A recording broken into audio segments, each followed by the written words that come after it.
All right. It's hey, it's March.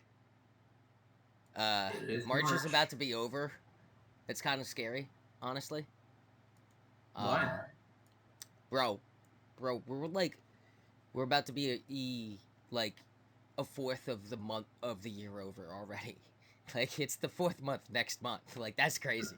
It felt we hit like we lost like the first 3 months to winter basically.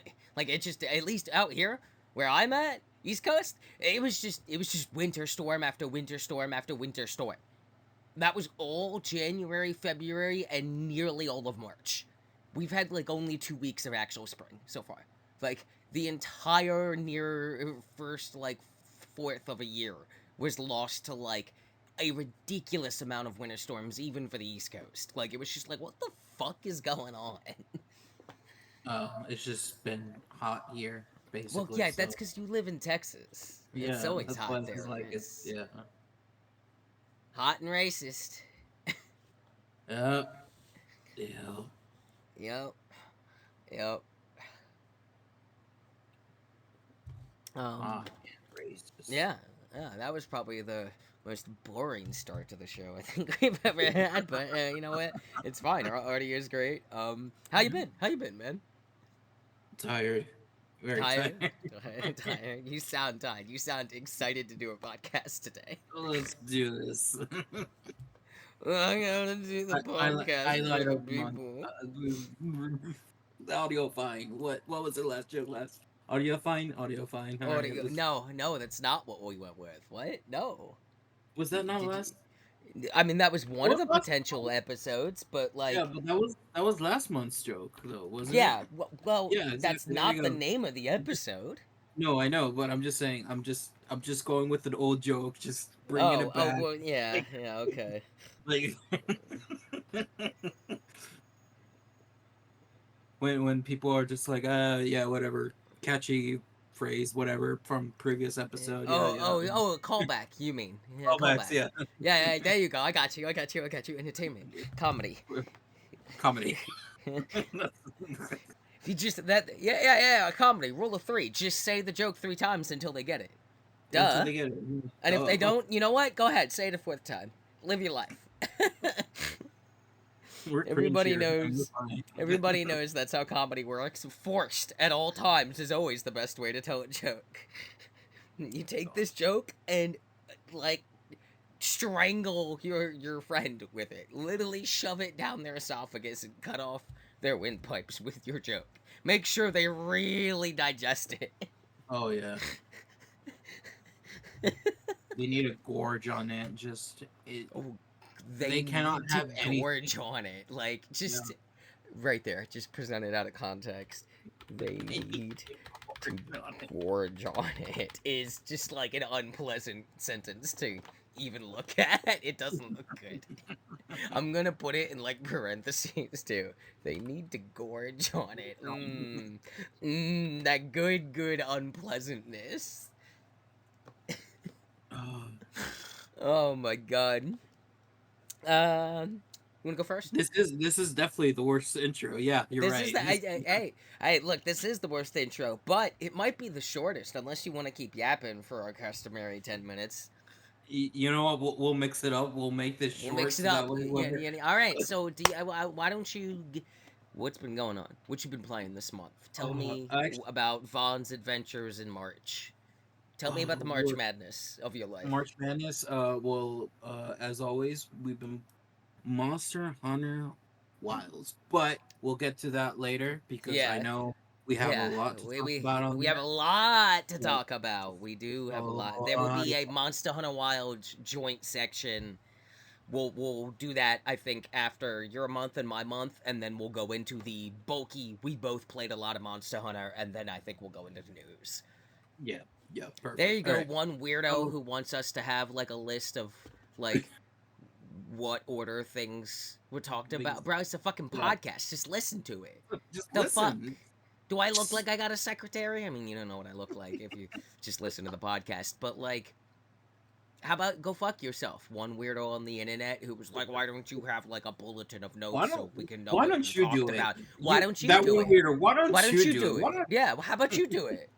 Do I look like I'm making money off this? I don't gotta do shit. I don't gotta do a goddamn thing. I can hit record and just make fucking fart noises for a whole episode, man. Go fuck yourself. Who's gonna stop me? You? Shout out to So that that's one how guy. that's Yeah, how yeah, yeah. Shout out to that one guy. I'm feeling antagonistic today. In Okay. like a happy way. I had like panic attacks the last week, but like, they happened. But then like Yeah. I came out of them with like a deeper commitment to my self-care. I even have like an app helping remind me and shit. So it's been good. It's been good. But I'll get into that when it's my month. I'm stealing the spotlight. I had to roast some random weirdo on the internet, as Just is real my quick. want as a Yeah. trans woman on the internet. Yeah. Almost, it's my god. In fact, you might even say it's my God-given right. Yeah. You can't see because we're not on like webcams, even though we could be for our own enjoyment. But I'm just like always like I looked at the sky and did like a whole thing, and no one can see. It's like when Leon kicks like an old lady in Resident Evil 4, Yeah. Yeah. and Yeah. it's With the just him rapper. and the old Yeah. lady, and he's like, "Not bad, huh?" And she's fucking dead. Like he just broke her fucking 98-year-old neck. Her bones turned to dust. And he's just And like, huh, pretty there's like good. multiple And I'm flips. just like, There's sick. multiple Fuck flips in yeah, the air. Leon. Like just like like just, just in the habit that clearly is canon to Resident Evil, that Leon specifically is clearly developing cool one-liners for himself. self. Yeah. And at any time he says them in front of other people, it's not for the other person. It's That's for just himself. bonus points. It's for Leon. Like, Jill has a couple zingers here or there in the big moments, but Jill is not like roundhouse kicking grandmas in Europe being like, huh, pretty good, right? As they're a dead corpse, right? Like, Jill's more like, fucking Christ. Or like, she'll get the cool She's one liner when she blows up Nemesis with the super laser or whatever, right? But like, Leon is actively dropping one liners against every jobber and grunt he kills in every game since RE4. Whenever we play as Leon again, like RE9, if we're playing as Leon, my man's better be fucking like cracking choking jokes. out children made of demons and being like, huh, how do you like that? Like, fucking incredible. Leon S. Kennedy. The S stands for style, okay? Sarcastic. No, in Leon's head, every time he's doing anything, in his head, you know how like you have the meme of like the little hamster or whatever running on the wheel as they're Yeah. going Yeah. as Yeah. they're Yeah. trying. Yeah. Yeah. So Leon's head, it just hard cuts to smoking sick style every time he roundhouse kicks like an old lady to death, or like when he fucking suplexes them into the fucking Yeah. ground, and you watch their like 98 Elder of the Village fucking vertebrae Mortal Kombat to Yeah. wrong degrees, Crack. 2 degrees upwards, and he's like, awesome! And you hear that crack like when you hear Oh you yeah, hear oh the yeah. crack. You Yeah. know Yeah. those like AirPod commercials where it's like a bunch of people dancing to like music you can't you can Hear. hear even though Yeah. and then you can't hear it. So do that, except it's just no one hears any of the music ever. But in Leon's head, it's like smoking sick style every single time. Because the one liner is clearly his taunt button, right? Like, Yeah. clearly, it's his taunt Yeah. button. It builds the meter. Duh. What are we doing here? Leon's just like slitting the throat of someone's beloved babushka. Hell yeah! It's the Halo announcer pause. Slitting It's the like, throat of someone's beloved babushka. Slitting. Tell me about your month while I type this up. okay, okay. What else have I played? Fuck. Oh, I played Slit Fiction. I played Slit You Fiction. split really, Yes. really okay. Yeah. Have you played their other previous things? Their little co-op No. adventures? Okay, so this No. is your first time with them. Tell me about Yeah. it. I've never played any of them, but I Okay. hear good So things. yeah, no. Like, was it fun? Yes, because especially since it's a co-op game, so you're playing with someone. So it's one of those where you're trying to get that communication, like it's like sometimes you're just like, no, no, no, no, no, no, wait, wait. You do gotta do it this way. You gotta it's like it's just constant interrupt. It is I'm sorry. constant interrupt. I'm sorry. Wait a minute. I'm Boy, sorry. Tom, We wait, got. Tom, hold on. Gotta calm down. Wait, no, okay. I'm gonna let go. Then you press the button. Yeah, okay, okay, okay. Yeah, just press the button. All right, there we go. See, we got it. We got it. All right, let's keep. It's that like 90% of the time. It's just that sort of Yeah, talking. it's overcooked, Yeah, but for two people yeah, exactly, instead of exactly. four. Yeah. I But yeah, wasn't no, it even was fun. laughing at I mean, that, it dude. was I'm fun. just like giggling as I type up the sentence, slitting the throat of someone's beloved babushka.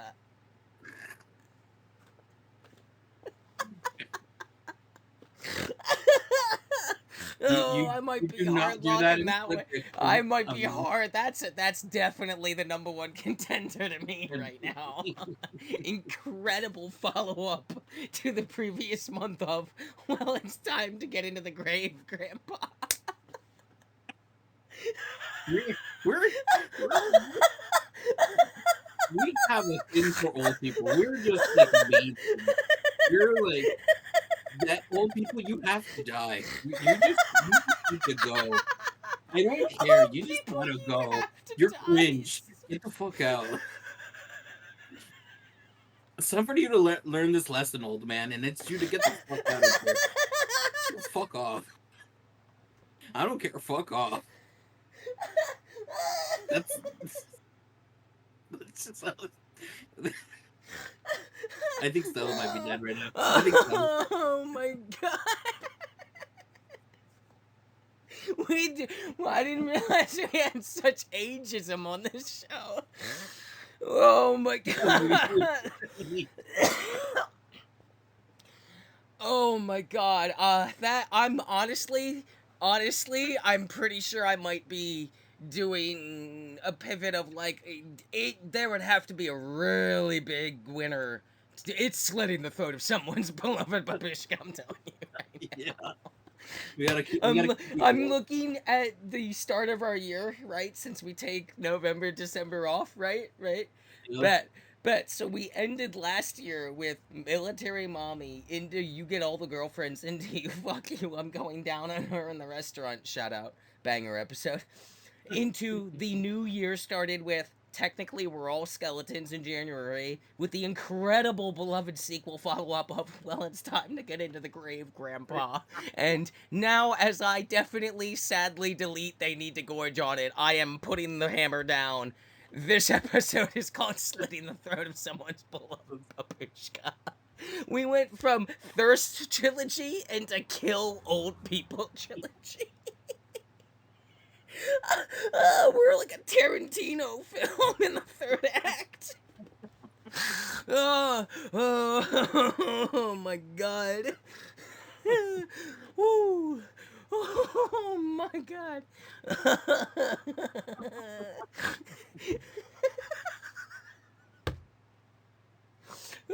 Bro, how do we have like a Grandpa couple just get hundred fucked. listens on average in an episode? How the fuck is this a show people I don't listen know. to? We're We're just just like horny, thirst, fuck, murder, death, kill, bloodlust. Video games. Let's talk about video games. Oh my god, tell me more about split fiction while I mute my mic so I can stop laughing. okay. So it's pretty much I guess it looks like it's more of the same from like the developers where it's just like you have the whole split screen going on when you're playing with people and it's like yeah it's sci-fi and fantasy worlds and both of them like look really nice as per like it hits that like genericness of like both of like so like it's encapsulates both of the genres to like a T in the sense of like oh yeah this is definitely fantasy and this is definitely um a sci-fi in the sense of like you're getting almost amalgamations of like things that you would recognize from a sci-fi or fantasy and like in those two genres in the game to almost where it feels like you can like point things out and be like, oh yeah, I feel so much like that's from Cyberpunk, or that's from like Back to the Future, or Fifth Element, or stuff like that. So it's weird because like it's trying to hit that sort of like, this is sci-fi genericness, but also like, oh, look at these little cool details that we have from like different sci-fi genres and things like that, and or um media. There you go. And then same with fantasy. So it's it's weird. Like, I think it was cool, but nothing super sticked out to me in that sense, other than like those little small Easter eggs. But like, it was still fun to explore through all the worlds. I think for me, my favorite part of Split Fiction was each time you're in one of those genres, you have like a small little um side world you can go to. So for instance, I think in the um you're going in sci-fi the first time, like the actual big sci-fi world. The first side world that you A get big is like a sci-fi. That's an incredible. the That big see, sci-fi. big Yeah, sci-fi would be a contender if we weren't locked in. What yeah. a I'm shame. You're what wasting is all that? these good episode names. You're never gonna top slitting the throat of someone's Bro, beloved babushka. You need to save these zingers for next time, my man. I've already won the episode naming You contest that we won. didn't acknowledge was a contest. But like, you're not. You need to stop wasting these. Like, come on. They need to gorge on it. Big sci-fi. Those are great possible names. But I there's no I way we're not doing I slitting the don't throat of someone's have beloved control babushka. over it. I just say stuff that comes out of my mouth, and I just say it. Like, there is no control over it. It just Yeah, I happens. know. I know. It's like I'm So I gaslighting can't. you or something for comedy. Yeah, yeah, exactly. I did warn you I'm feeling antagonistic Yeah, today. you are definitely I, I more was than I was usual. I was beating More people than up on usual. Overwatch prior to this. I was doing bad things to people. The Geneva Convention is about to call me. They're gonna want you for crimes against old people. What crimes? You can't commit crimes against people that are dead. They're like 1 foot in the grave. Yeah, you're right. 1 foot Yeah, in the grave. that's dead to me. He's dead to you. He's dead to me. He's dead too. Okay. Shout out to the 7 fans that'll understand that reference. Zarface, the realist. Oh, okay. What was I Yeah. saying? Okay. Split fiction is fun, but like Yeah, it's not like overly impressive, but it's like a good time, is what I'm getting. it's a good time. It's a really good time. I know some people like it as their game of the year, and I can see why, because some of the interactions with the characters are good. I do think some of the development to how they get towards the end feels a little bit wonky. Like, Mm, things were got missing. you. Like, I feel like they cut some stuff out that would have been really necessary for that character development to have worked well. Okay. But it was still good. It was still fun. Okay. I But mean, like I said, like some of the side worlds that they have, like, because it's when you start in the third level, like, because there's like like two tutorial levels. One mm, is the sci-fi tutorial, then one's the fantasy tutorial, and then you yeah. start with the the next level, the sci-fi one, that's like an actual full length level. And now in that sci-fi, you get multiple side stories that you can complete that are of the fantasy genre. Um, Oh, okay. and so those I think are like the fun ones, because those little side stories are just, like I said, like little small side stories that you complete. They're done like usually like in a few minutes or so, depending on how much you like lose, I guess. Uh but it's really fun. I think those are like some of the best ones. I think my favorite one was once you get to the second sci-fi level, there's a small side story of fantasy where you're like at a night market, but it's like a magical night market. So there's like these little like candies that Mm-hmm. you can take that like are magical, and like things happen to you, like you turn into a balloon or turn into a ball of yarn and stuff like Yeah, that. Like, like like all yeah, Alice in Wonderlandy. yeah. It's great. It's fantastic. Like, I say some of those were some of the best content Got in you. Split That Fiction. is what I've heard the most about is like the little side divots are really fun. Though, Yes. like I kind of get like essentially I get like the same vibe from all of the studio's games. Um is exactly what you're describing. Is like some people will call this their game of the year because it's just really their jam, right? Mm. And then even when people won't agree that it's game of the year, like if you've played it, people seem to be like, "Yeah, this is good. This is fun. It's a good time." Yeah, it's Like good. you It's a might not really ever good do time. it again, but Oh like yeah, no one seems to hate these games. If they've played them, yeah, it's like, yeah, this is good, or wow, this is incredible, right? Like yeah, there doesn't exactly. seem to be any like, I didn't really like it. It was kind of weird. Or, like it's just like, yeah, they make good co-op games, and to some people, those good co-op games are outstanding co-op games. And in a world where we don't have a lot of co-op anymore, I'm happy to hear they're still doing their thing, even though if I've never personally played any of the games. Yeah, no, yeah, definitely. I think like if you manage to ever get Slick Fiction and someone to play with, and the good thing is that they've done this with their previous games, where it's like as long as one person owns Split Fiction, the other person Yeah. doesn't need to Yeah, own I it, always thought and that they was can really play. cool. So that's really nice of them. So yeah, that's how I played it. Like one of my friends had it, and they're like, "All right, just send the invite," and we started playing, and it's pretty Got you. seamless. Okay. So no, there's I probably mean, like that only is edge. in the spirit of their entire like design philosophy of we make co-op things and Yeah, nothing else. yeah, yeah. There was maybe like only like day one issues where like crossplay was acting kind of weird, but then Mhm. like they did Yeah. like a patch like a few days later, and it was working perfectly Okay. fine. So yeah, so Sounds like it was yeah. a fun time. Good little It was adventure. a good time. Like I said, it was a really good time. There's another side story where it's like you play as giant teeth Okay. in a candy land. Okay.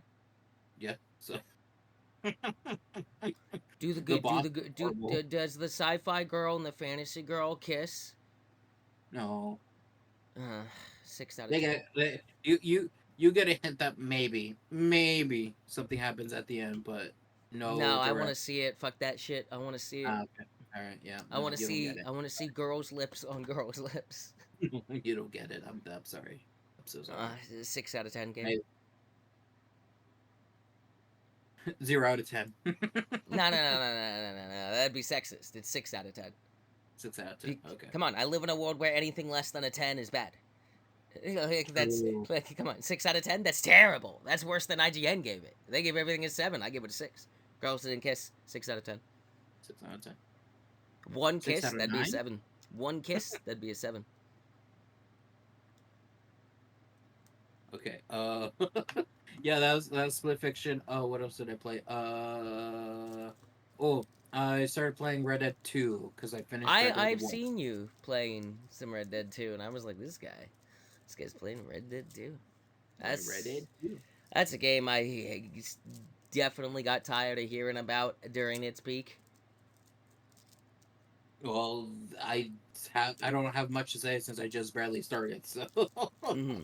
Are I think you an enjoyer of Red Dead 1? after playing like finishing it, I'm like, like it was it was fun for like the beginning and middle, and I think it just dragged on a bit too much towards the end. Like the it just Hmm. felt like I was just Yeah. going and going and going. I'm I just don't. just Hang on, I have to sneeze. bless you. I am not an enjoyer of what is that, Rockstar, right? Yeah. Yeah, Rockstar. Yeah. I'm not an enjoyer of like Rockstar's games. I don't care for Grand Theft Auto in the slightest. I never have. The only Hmm. appeal it could possibly have is private lobbies hanging with buddies in the online mode. That is it. Yeah. That is the appeal. Certainly not worth my time or money. I've never found Grand Theft Auto games to be compelling story wise. I don't think they're anything special at all, ever. Um, and I pretty much have the same opinion of the Red Dead franchise. Is I'm just like, yeah, I just like, I don't care. This isn't really that interesting. It isn't compelling to me, and I fell off Red Dead 1 pretty hard, and then I dipped a toe into Red Dead 2, I think because like it was like a PS Plus game at some point or something maybe. And oh my god, dude, I didn't even make it past the tutorial. I was just like, bro, this Well, is the most dragged out fucking experience of anything I've ever played in my life, and it's just dripping with money and immersion, and look how detailed, and like we made it like the Wild West, and you gotta do things slow, and I'm like, I don't care. I don't care. I Red Dead don't care. 2 has the I worst don't tutorial care. It's mission. so boring. It It's was so bad. boring.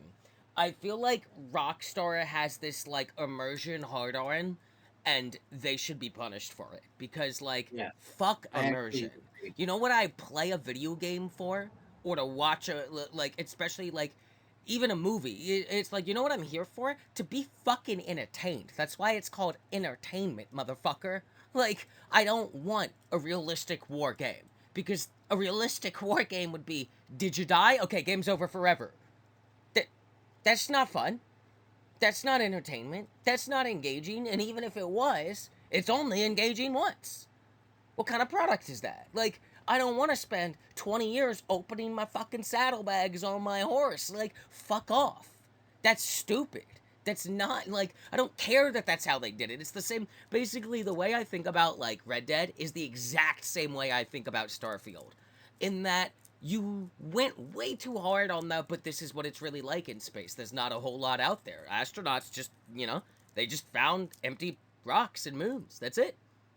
And I'm just like, yeah, that doesn't make it a good game.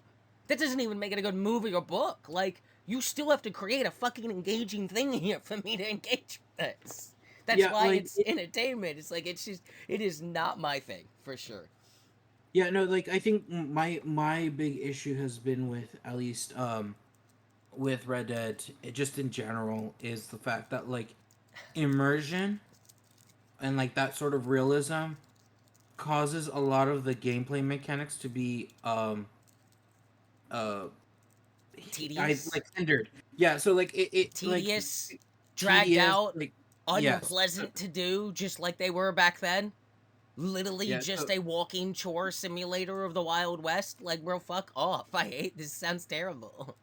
yeah, no, like I think a lot of like those things that they do just feel like, oh, look at immerse, like you picking up the body and like checking their pocket. And it's like you do that 1,000 times, it gets over it. Like Skin this animal every single time. it's time. Cook Yeah, the no, meat it's slowly. But you know what it is? You know what it is? And so the I am blaming Rockstar and other games that went way too hard for this immersion bullshit and put way too much value on just the concept of immersion, because I think that's led us to a place where we are getting games that are all immersion at the cost of engagement.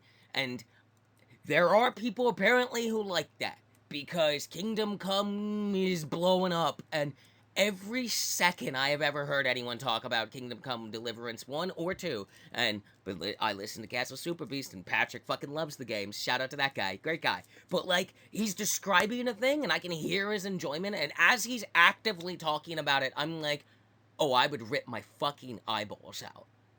Like, I do, like, he's getting excited, and other people are, and I'm not trying to like single him out, but that's my source for like info on this kind of shit, because I'm not gonna touch that because I know I'm not gonna enjoy it.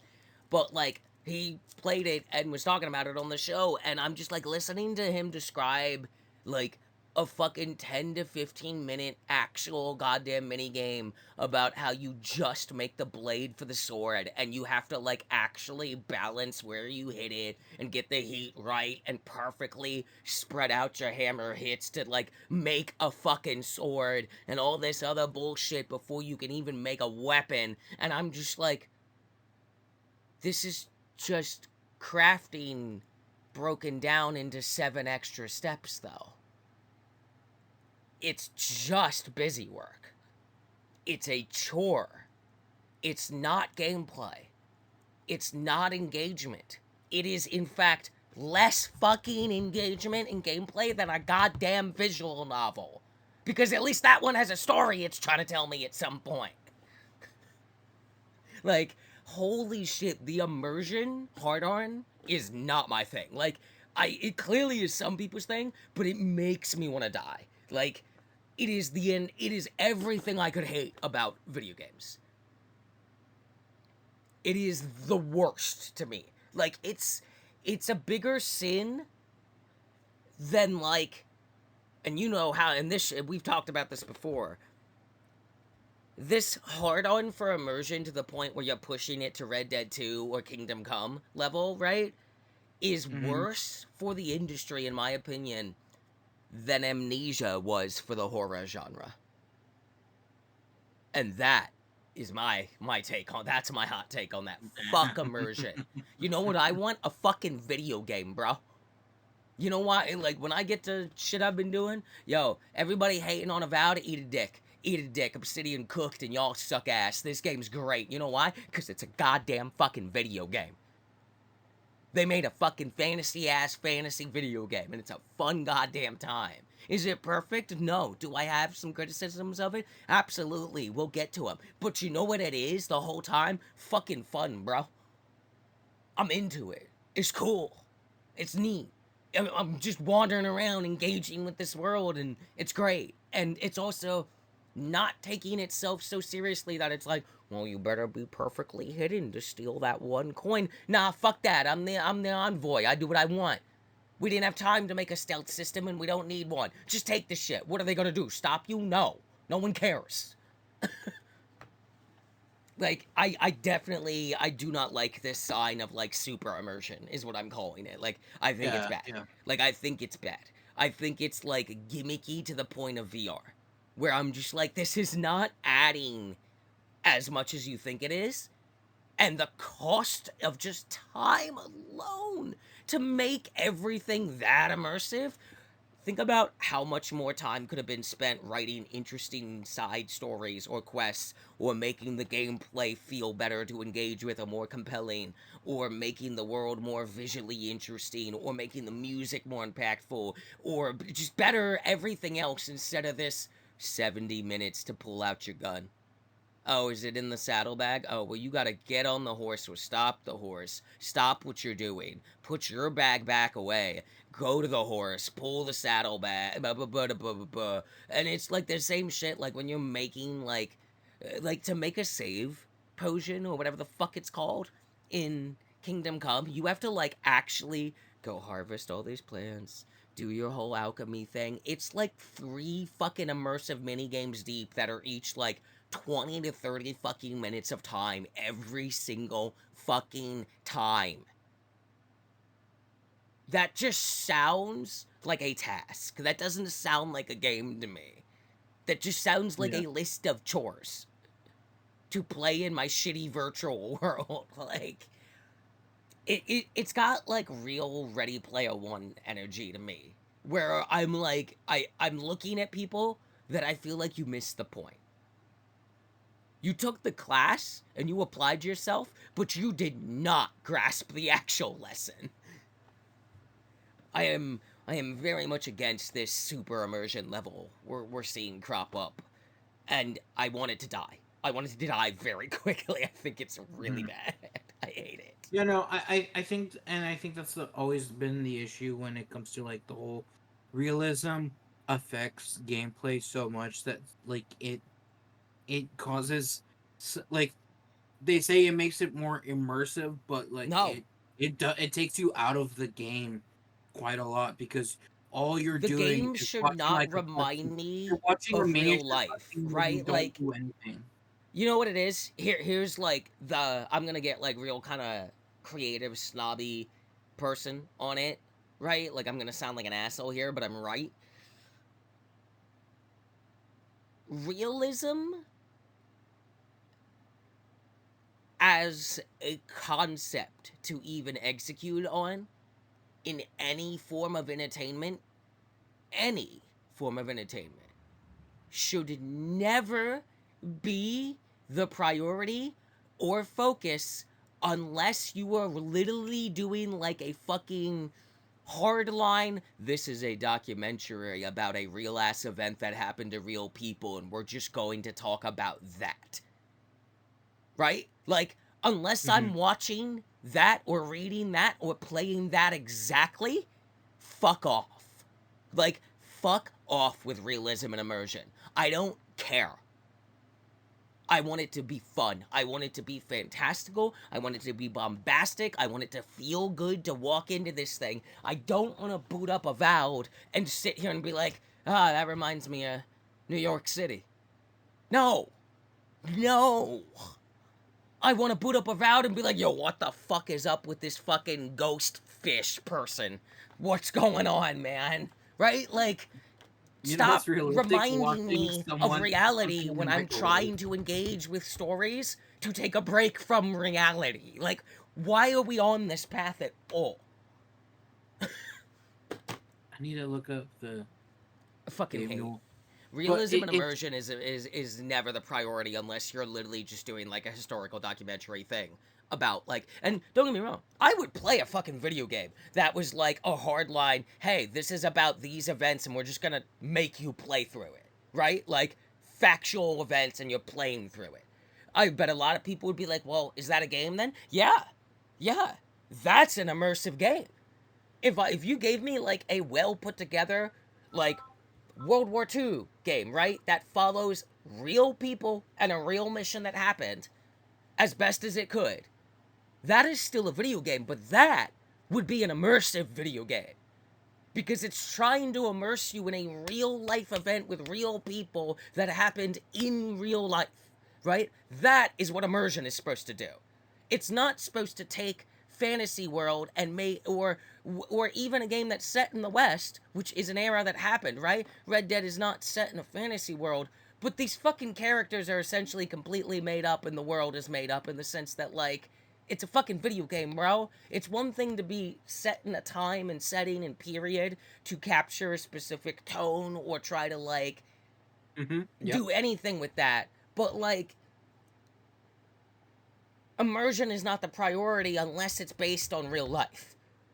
And if that's not what it's based on, focusing on immersion and realism over anything, regardless of what your form of entertainment is movie, books, cartoon, video game, mobile, fucking anything unless it's based on real actual events that really happened and that's what you're trying to talk about, stop prioritizing immersion and fuck off with realism. I don't care.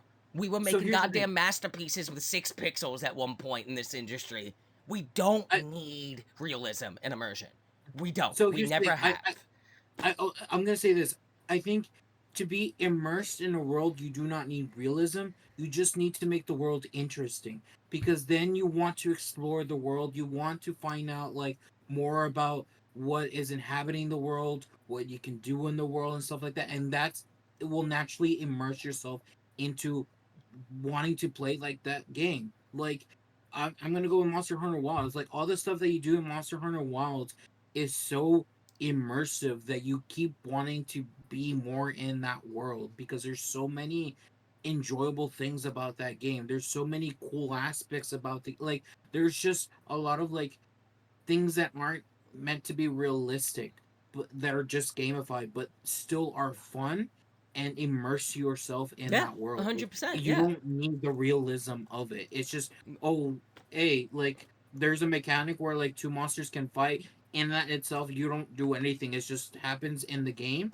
And I mean it can happen in real life, yes, but not in the way that it's going on. It's completely unrealistic, but it looks so Well, cool see, that see, you that's get the yourself thing. That's the immersed thing, into though. it. Here's the thing, though. If giant animals, if you and I were walking in a park and we saw like two fucking Bears. bears going at it, bro, that's the same exact thing to me. That's a fucking bear fighting a Yeah. bear. That's an 8 foot tall, like 900 pound killing machine fighting another one of those. I ain't trying to tussle in that, but I might look at it for a bit if I feel safe to do so, because, yo, that's crazy.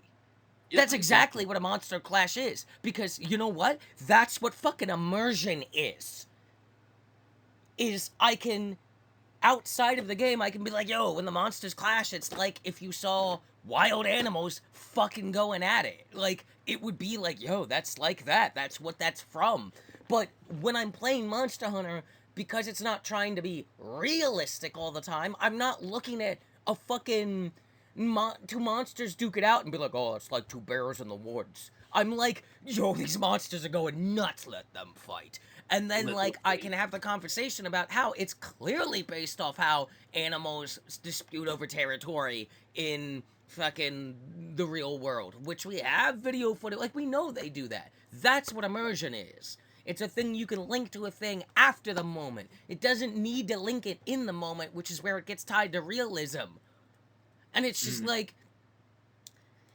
oh my god, bro. It's like complaining about realism and like demanding that immersion and realism be tied together are the exact group of people who like watched Star Wars episode 8 and got mad that they did the like warp speed with the ship through the other ships. Oh, And then we're that's like, well, why don't they. they do that all the time then? And it's like, well, one, it's a suicide move. It's a desperation move. Two, they're the rebellion. They don't have enough fleets to risk keep doing that. Three, it's the most situational. It probably comes up as a possibility 1 in a million fucking time things ever. And four, what if you just don't have anyone on the ship who's willing to make that sacrifice mentally or emotionally? And Yeah. five, I could go on and keep doing this for like 100 other bullet points because the moment I thought about it realistically, the cool fun part died. I killed it. You know how we get out of that? We don't care about any. I don't care. I don't care. Bro, how does the Death Star even work? Shut up. Shut up. No one cares. You don't need to know how it works. It doesn't matter to the story. You just need to know that it does this. You don't have to explain the intricacy of how every single thing works in a fucking story. Like, and yet these are the same people who will be like, Tolkien sucks. He writes the lore is too deep. And I'm like, okay, so you can't handle when the lore is too deep and well written because Tolkien's world building is immaculate and makes it feel incredibly alive. But you also can't handle when it doesn't bother to waste your time explaining things at all.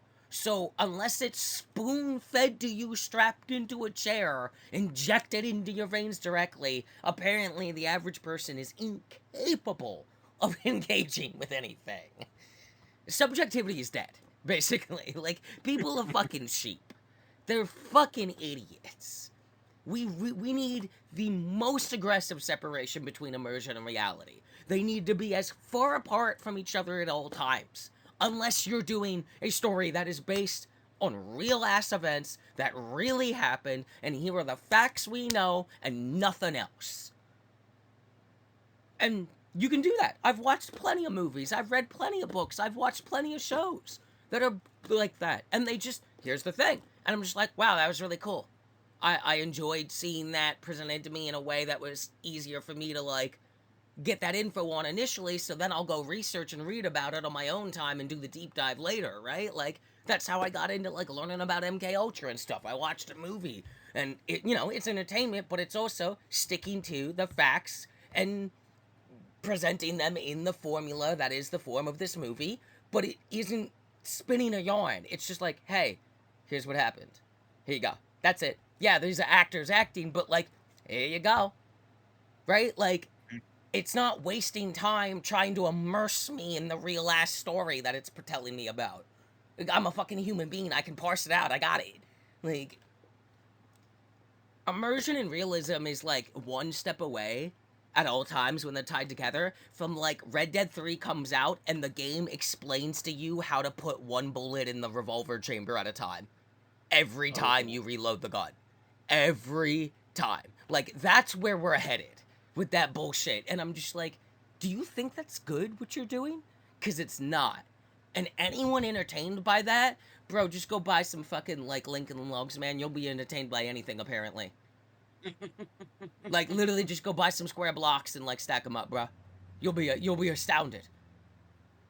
Like what do you want from me? That's some baby ass fucking 1 second like fucking that is just it's so agitating. It makes me feel like storytelling's dead. You know, like I'm just like Yeah. I think the there was a point game of more art is to be art actually. In case we missed that at some point, it's the there, point. The immersion is supposed to be a reflection, not a like. It's supposed to be like a reflection through a prism, not a reflection from a mirror. You know what I mean? Like, it's not supposed to be a 1-1 fucking copy. It's supposed to gently be like, in my head quietly. Yeah, no, there's a very good Gabe Newell from Valve a what's it called an interview where it's like Shadow Gabe. uh like okay, explain to me what makes realism interesting, because when you're playing video games you're playing them because they're fun, you're playing them because you Yeah. want entertainment. Yeah, Fun. so In yeah. fun. Engagement or like here's the thing, like of course fun being subjective, just side tangent, because I feel like when we say fun, people are like, okay, so the gameplay is good. No, not necessarily. When I say this thing is fun, I've played games where I'll tell you, yo, the gameplay here is kind of jank, but the story, what goes on in the game, crazy, so compelling, right? When I say fun, I mean compelling. I mean it's engaging. That doesn't necessitate that it's like the gameplay is really good, and I feel like it's important to stress that because I feel like that's where people go, and I'm like, no, Mhm. there are like, especially if you go back to how old you are, and especially me, yo, gameplay sucked for like the first 15 years of this industry, bro. Tank controls are ass, always have been, always will be. But yo, those games were lit though. Like, it wasn't the fucking gameplay that carried Resident Evil early on, and like original DMC, yo, that gameplay is ass. Are you kidding me? It's terrible. But But God, the everything characters are so but everything else about the game is fun and pulls the weight up. So that I could get to the point where they hit me with like, hey yo, it's DMC3, we're starting to figure it out. And you're like, oh, okay, okay, this is actually fun to, the gameplay is fun and the rest of it's still good. And then they hit you with the DMC4, and then you get to DMC5, which is the best one. Why? Because it's fucking fun, bro. It's the Mhm. most DMC ever because it said, fuck like realism immersion. Fuck that shit. It's a goddamn video game about people with demon blood. Bro, fucking video game it up. I want infinite aerials, you know? I don't want fucking rules and regulation and bureaucracy in how I do my storytelling. Fuck off with that. I'm real, like, I'm heated about the realism and Well, immersion in and- the industry. and- I fucking hate it, bro. It's trash. It's not worth any of the payoff. Like, bro, just make a fucking movie about medieval life and Western life.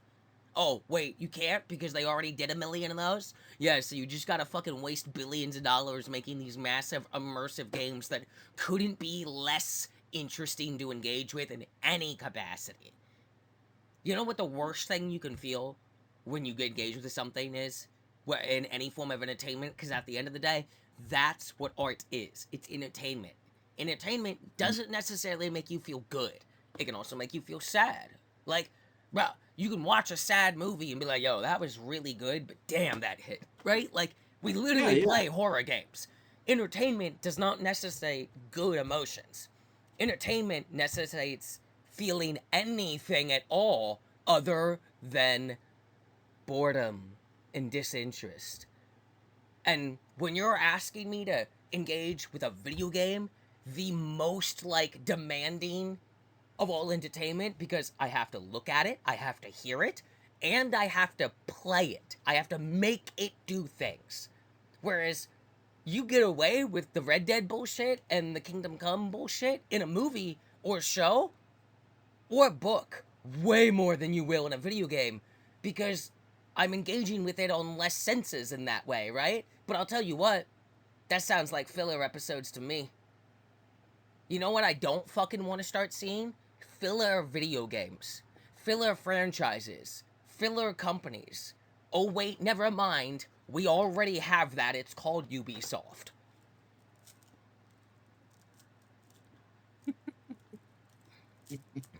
Yeah, we'll get to that later in the news. Don't you worry about that. Don't you worry Yeah, about yeah, that. We got some yeah. hot off the presses news. Damn. Whoo, we're cooking.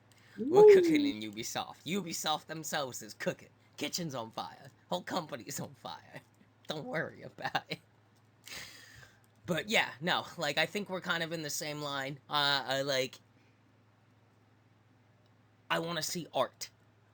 Get weird with it. You know, like There's never going to be another David Lynch, like, clearly. You know what I mean? Like, David Lynch would be on our side. David Lynch would be like, the fuck is this stupid ass shit?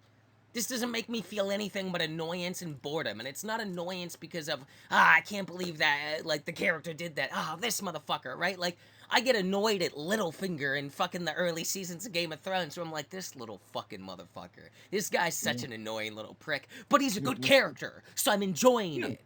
You know what I mean? Like, boredom is the worst response you can have to any form of art. That, like, if I'm engaging with a fucking poem, a painting, anything, and I'm bored, guess what I stop doing? Engaging with it.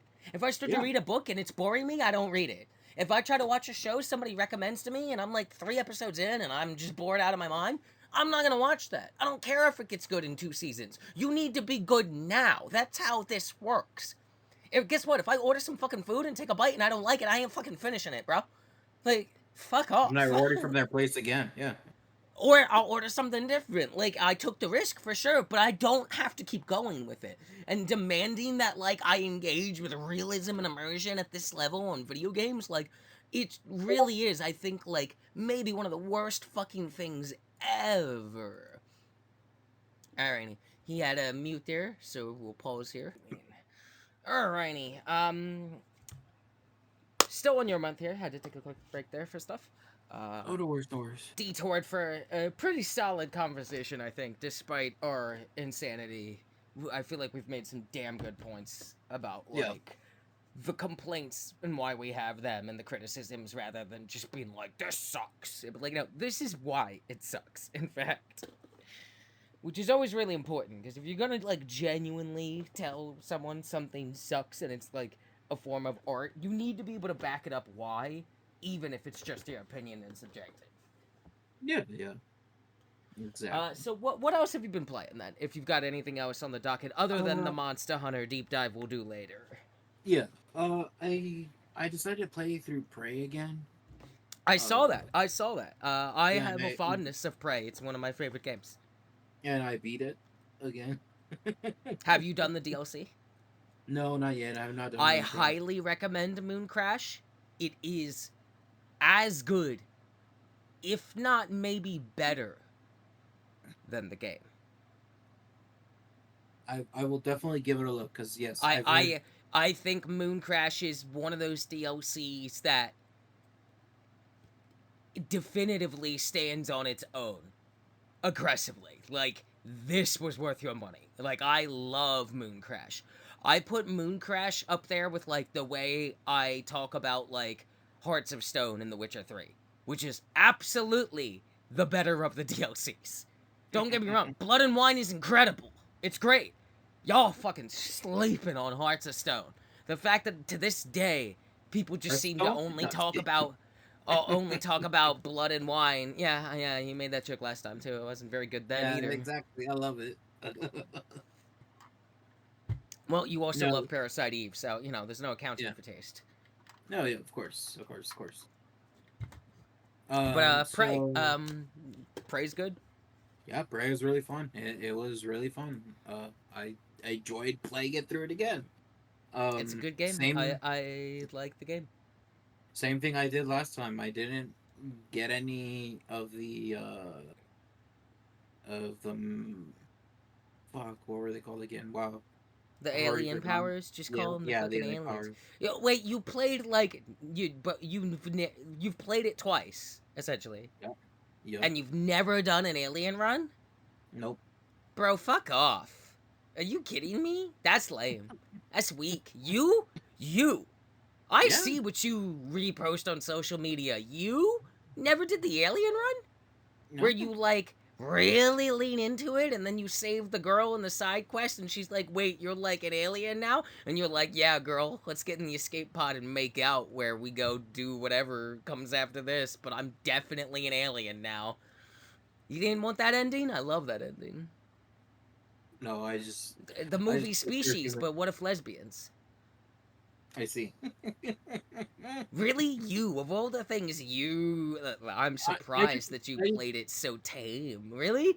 Why'd you not do it the second time, then? Like, why go the same route again? Because I wanted to try again and see, like That's Um, crazy. like, hey, I did this the first time on a harder difficulty, so I just did this on hard. I want to see Oh like yeah, you're if it that works. fucking Like, freak of nature. yeah. So I wanted to see again. And I was like, okay, how is it just doing it like through fucking as just a normal human being and not like a alien species like the mimics and whatnot. Um, and I might go through it again and do like a pure alien run and see how that goes. But it was just kind of like I wanted to play with what I was used to before doing another uh route of like alien or something like that. Hmm. Yeah, I went hard alien the first time around.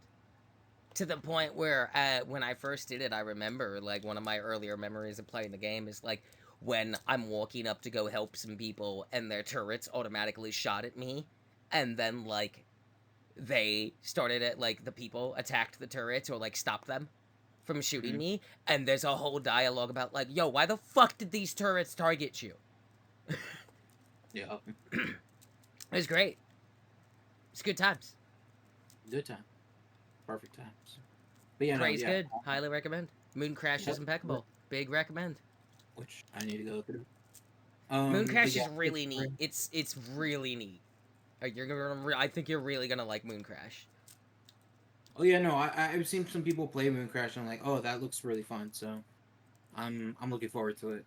Yeah, Moon Crash is great. Moon Yeah, Crash is like the thing that makes me reinstall Prey more than Prey, despite how much I love Prey. Because like Moon Crash is it's the nature of it being a rogue light is that like it's easier to just boot up Moon Crash and get into it than like commit to a full I'm gonna do Prey again. yeah. Moon Crash is really cool. What else you And been like, up to? um, I decided to go through Nightingale just a little bit because they completely revamped the entire thing again. Mm.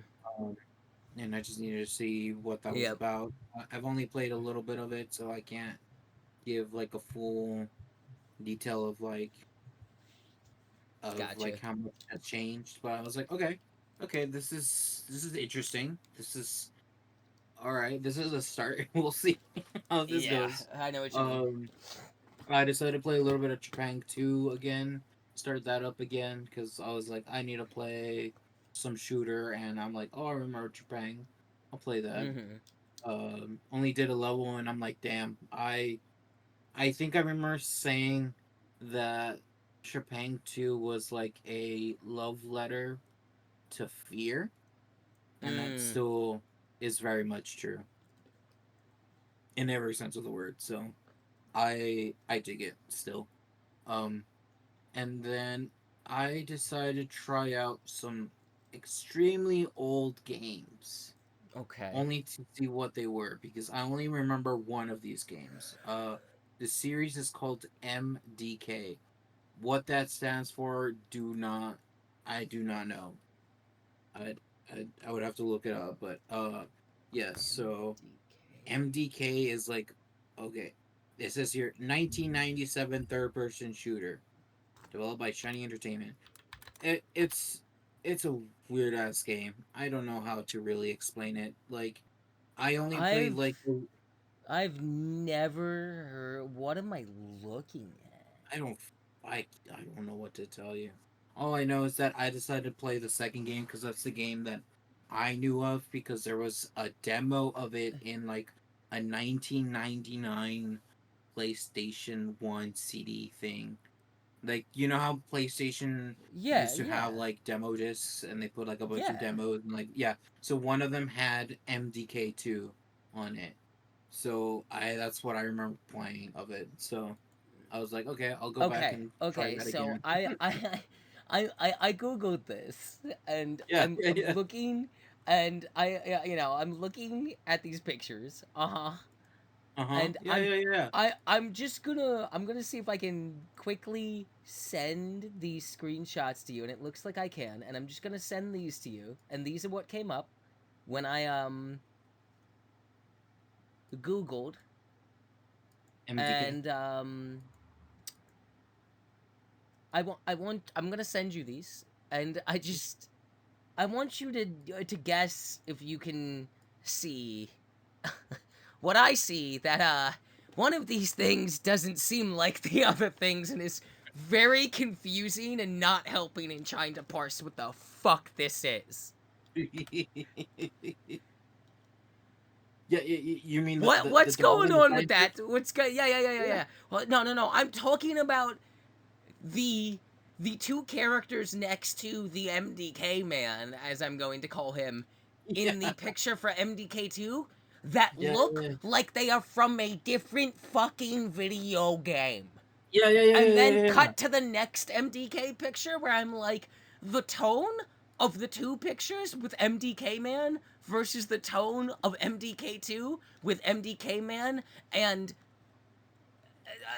I don't know what I let like. It doesn't match the rest of the pictures of MDK, and it's very confusing. It looks like it's like a spin-off game. Yeah, yeah, yeah. I could completely see what you're talking about, but yeah, no, I like don't know what I'm it's looking at, weird. and I've never wanted to know less about a thing in my life.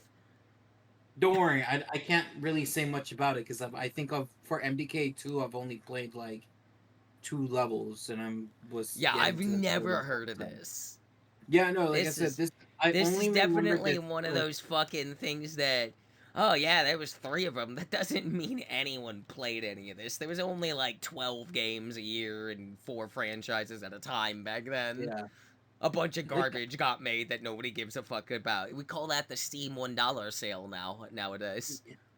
yeah, like I only remember that because it was on a 1999 demo disc for Bro, PlayStation I'm with looking at the names of these companies. Like, get the fuck out of here with shinies. Shut the fuck up with you it. know How you want to shiny talk new about name this in. stupid ass fucking shit?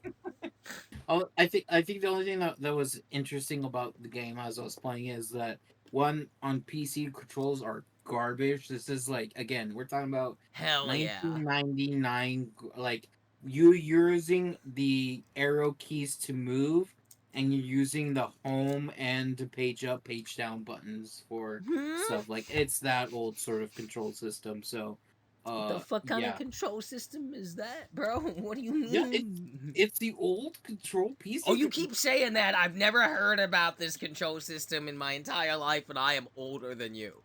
I don't know what to tell you, You're but like saying this like it's a thing. Ain't no one playing shit no no back in no 1999 on how is PC with page up.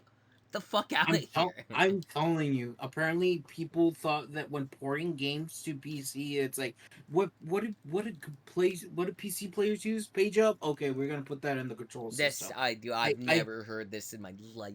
This is I crazy. don't know what to tell you, but every It time I play sounds some of like these you're old, smoking crack. I'm gonna be honest. I'm not. I wish I Like, was. well, I'm That just would saying make it so much sounds more like you're sense. smoking some It would make fucking so like much more sense if I was, it but I'm not, sounds and I that's what hate I'm it. saying. It sounds like you're I know. Walter Whiting over there in I Texas and you're know. just cutting that hard MDK. God, I Like wish. fucking God, I bro, wish. I hate this. Tell me The about the anything else. the amp stands for meth. You're right. Stands for meth. Okay. But other than that, that's all I've really been playing. I just let's just get to Wilds once we get to this, Okay, please. cool, great. All right, it's my turn. Yeah. Holy shit, the first hour has gone by already. Strap in, folks. Jesus Christ. I gotta kill this Google search. I hate looking at this thing. Okay, so, I've been playing some stuff. Go over the briefer ones first. I'm still jamming the fuck out on Diablo 4. I fucking love Diablo. I am having a blast in the Season of the Witch. Big Witch Doctor energy. Would love for that class to come back, but, whatever. I was Yeah. happy with the new class we got for the expansion. I think last time I talked about how they've pushed the expansion back to 2026. They're not going to commit to like a yearly expansions which would be like yearly new region, yearly new story, following up on the previous story, and new class. And I'm like, that's to keep a good quality on that, I wouldn't have committed to that from the get go, and I'm glad they're pushing it back. I really like this season. I think it's one of their stronger seasons. And Okay. I'd like to the point where like I have been done the season pass since like week 3 of the season, and I'm running like 4 characters right now. Granted, I don't play on hardcore anymore because I just don't have the time to commit Yeah. to that. But You like get I'm busy. having a fucking blast with this game, and I wish I had people who were like, "Yo, do you want to just like chill out and play some Diablo? Let's chill out and play Diablo." Like I love Diablo so much. It's so fun to just play and just build in different ways or the same way and run into new ways to like create this class in this way and just it's so fun. It's just good fun. That's all it is to me. It's like it's a fun ass fucking game. Other than that, like not much more to say on it other than oh man, I wish I had like a nice Diablo group because there is like co-op stuff that like you can there's a party finder system and stuff in there, but it would be nicer to just have people to hit up and be like, yo, you want to go run the fucking Dark Citadel real quick? It's super fun, especially when you like play and you play together and you start like synergizing how you're building or like doing crazy shit where it's like we're all gonna run rogue, but we're all gonna build differently. It's just super chill. I got into Soulframe. It's not out yet, so we're currently in what they call like preludes, which is like this is considered like pre-alpha. There is still potentially a like account progress wipe at launch. We're not sure yet, but like I would tell you right now, out of what I have played, and I've played quite a lot of it. Hey yo, Soulframe's really good. Hey, Soulframe is really good. So I'm a big Warframe fan. Everyone knows that. I fucking adore Warframe.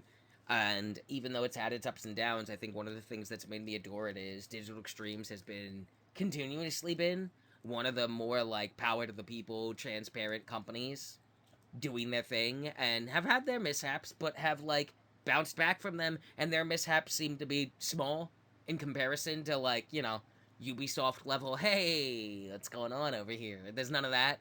And like it's just really fun. I really like Warframe. I'm always down for more Warframe. I enjoy just playing Warframe. The gameplay is enjoying. The world and the story is fascinating once you get into the story. It's like really crazy, trippy sci-fi shit. And they're not afraid to try shit at Digital Extremes by any means. They are so not afraid to just, yo, this is the idea. Let's see how it plays out. Right? Like they are just going to go for it every time. It's crazy. Um, so Soulframe is their new game that's coming out. It will be mimicking Warframe's like exact model in terms of a product. It will be free, and it will be like you pay to make your crafting go quicker if you don't feel like waiting the 12 hours it takes, or you pay for like more cosmetic options. That's it. Same thing as Warframe, very consumer friendly, which means in the long run, Soulframe will probably have some kind of similar thing to like the Tenogen program, where it's like creator made stuff that like when you buy it, it like that money goes to the person that made it, which is really cool. Um, Hmm. Soulframe is a very different game. In the sense that like if you go play Warframe, and I would say this at any point as somebody that's like played Warframe since it's near and since all I played Warframe since it went into like day one of Steam. I played Warframe. So the only part of Warframe I haven't played was the early access stuff, which is what I'm doing now in Soulframe. So other than that, I've been there for nearly every moment of Warframe, and I've put like, I think I must be like, I could actually just look at it on PC really. I am nearly, I'm like pushing into the 1,500 hour mark on Steam alone. I certainly have at least that on PlayStation, maybe more, in fact, and I know I played on Xbox as well. I've played a lot of Warframe. Uh, Soulframe is a very different beast. Very different beast. In the sense that, like, I don't ever feel like I'm in danger in Warframe. Never really have. Like, the only time there was ever, like, oh, fuck moment is, like, early Warframe when the Stalker was, like, a huge threat. And you really had to, like, okay, yo, I'm getting invaded by Stalker. I need to team up. We need to be together right now or we're all gonna die. Soulframe is a game that is constantly reminding you aggressively by stabbing you in the throat that this isn't fucking Warframe. Stop trying to play it like it's Warframe. You're going to die. Because in Warframe, like, even starting out the gate, like, you're not really in danger. You're like, you can die, and you get the limited revives per mission or whatever, but it's a little more lenient even now because of the nature of Warframe. But, like, Soulframe is very much like, did you fuck up? Die. Like, it's a Souls game. Straight up. Like, it is a Souls game. It's in the name. Did you play the combat role? Die. Are you out of heals? Because you healed over something you didn't need to? Die. Like, it is aggressively letting you know this is not a Warframe game. Like this is its own thing. It is really cool to see that, like, as somebody that really loves the Duviri update in Warframe, which was, like, this insane parallel dimension thing you went to where you played as the Drifter, it's where you got introduced to them, kinda, and it's, like, a melee-focused kind of fantasy thingy, but ties into the Warframe stuff. You're seeing... Soulframe is hitting me like, okay, so what if conceptually Duviri, except from the start? With all the lessons we've learned from how to develop a video game of the near hang on, we are about to hit... Okay, so Warframe is about to hit its 12-year anniversary, so Soulframe is doing Duviri in terms of this is fantasy, high fantasy, I want to say. It's like, it's got that, like, high fantasy thing where it's like, that's kind of sci-fi-y for fantasy, but this is still a fantasy setting. So it's got that, like, high fantasy vibes. Yeah. But very much shows it has learned a lot from Duviri, in the sense that, like, anyone who played Duviri and was like, ah, man, I wish they'd, like, had more time, or, like, I wish Duviri got to, like, benefit from the 12 years of Warframe, right? Like, Duviri hasn't, even though it's part of Warframe. We're witnessing that in Soulframe, where this is a very different game. The way you fight is much slower paced, even when it's intense. It's, you need to not be there, you need to dodge, you need to parry, you need to time your blocks, you need to know when you need to heal, you need to back away and make the distance before you heal. There are moves that you are just like, yo, just don't get hit by it. That is the correct choice, and everything else is bad. So far, I don't believe... I believe there is co-op, but you, like, have to invite people, because as you're playing Soulframe, there's not really, like, it doesn't start the way Warframe even does, where you, like, go into a mission. Soulframe is all overworld, like, running around in a large area, and different biomes, and then you go into, like, dungeons and stuff that are more similar to Warframe's missions that are, like, procedurally generated a bit based off tiles that they've made to mix it up and make it always not the exact same. Enemies definitely demand, like, more mechanically from you. You need to, like, know what things are. Whereas in Warframe, you can just really run and gun your whole way through the entire game. More or less. Like, there's mechanics, don't get me wrong, in Warframe. There is mechanics, but you can just brute force it. Nearly everything. If you really want. And especially if you're playing with people, you don't need to know shit. You just have 4 people are just gonna annihilate anything. It doesn't matter. It's Warframe. That's what you do. Soulframe is a very different beast. It's slow, it's methodical, it is a Souls game, it feels like it. I think, like, lore-wise, story-wise, what's being presented here is in the way that, like, Warframe's story was put in later, and then we're like, okay, yeah, there's a story here, and then, like, the story went weirder, absolutely insane weird, and never left that area, and we just maintain now. Soulframe out the gate is weirder. I might be my own mother, it's unclear. I could not fathom how to piece Soulframe together right now. And, like, you don't need, like, in the way that, like, yo, hey, how do you figure out what quests to go do in Warframe to, like, further the MSQ? Well, before they had that guided system in the game that kind of tells you it now, that could be better, honestly. You just kind of had to figure it out. Hey, you wanna know how Soulframe's story works, the MSQ? Hey, fucking walk around, jackass. Like, literally, you boot the game up, it does a cool cutscene that doesn't quite give you nearly enough to go on, but just gives you tone and setting. And then it's character create, and then, no, you create your mother first, by the way, who is clearly pregnant, and handing you off to someone. Am I the unborn child or the born child, or am I the mother? Unclear.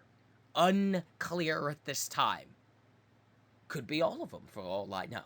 Could be none of them. There's already been a plot twist that I didn't see coming, where I was like, oh, you're talking about me there. Oh, that changes the entire tone of this cutscene, doesn't it? That makes it seem menacing, not nice. I don't like that mysterious voice that's never spoken before. Until I did what is currently the final MSQ quest in the preludes, which is the she-wolf quest. You get a pup. You get to pick a pup. You get to pick a pupper. It's the final MSQ. You help a Hey, do you like Princess Mononoke? Is that a thing that you are known to enjoy? Yeah. Would you like to enjoy some Princess Mononoke vibes, but forever? Because that's what Soulframe is. Hey, do you like all those Studio Ghibli films where it's like, hey, yo, this is kind of dark and fucked up? Hey, that's what Soulframe is. Hey, do you want to feel some shit? That's what Soulframe is.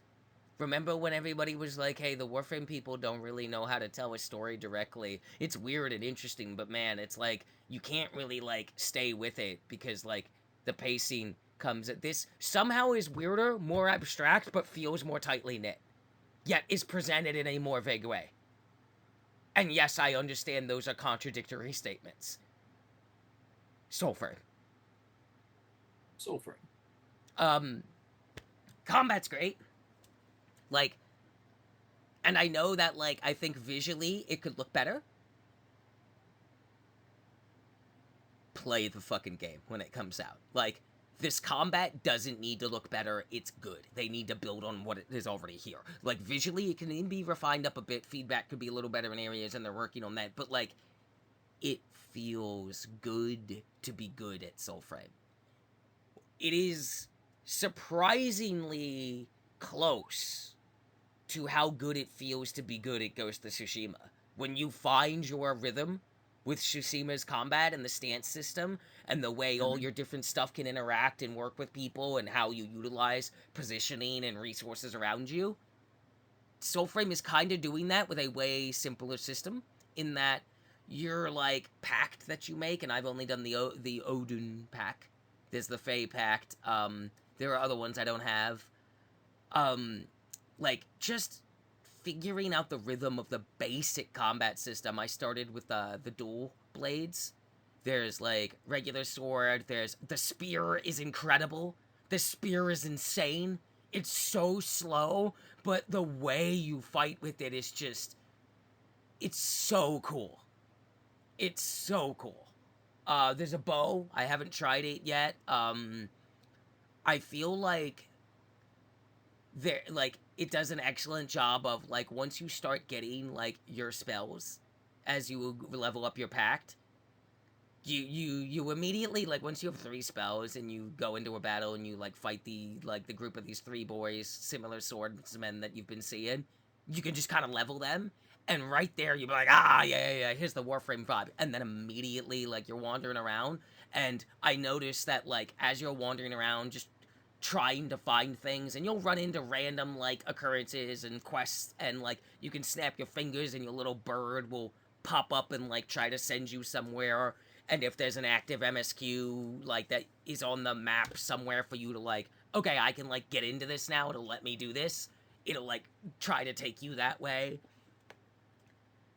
It does an excellent job of, like, you feel the distinction in that you don't ever feel as strong as you do in Warframe, and then the very second you're like, yo, wait a minute though, once I have all the magic spells, even at level 1, I'm just kind of annihilating people. Literally immediately it goes, hey, fuck you, asshole, no you don't. And starts introducing, like, rapidly even now, new enemy archetypes. Like, I'm just seeing the same, like, 2, maybe 3 archetypes.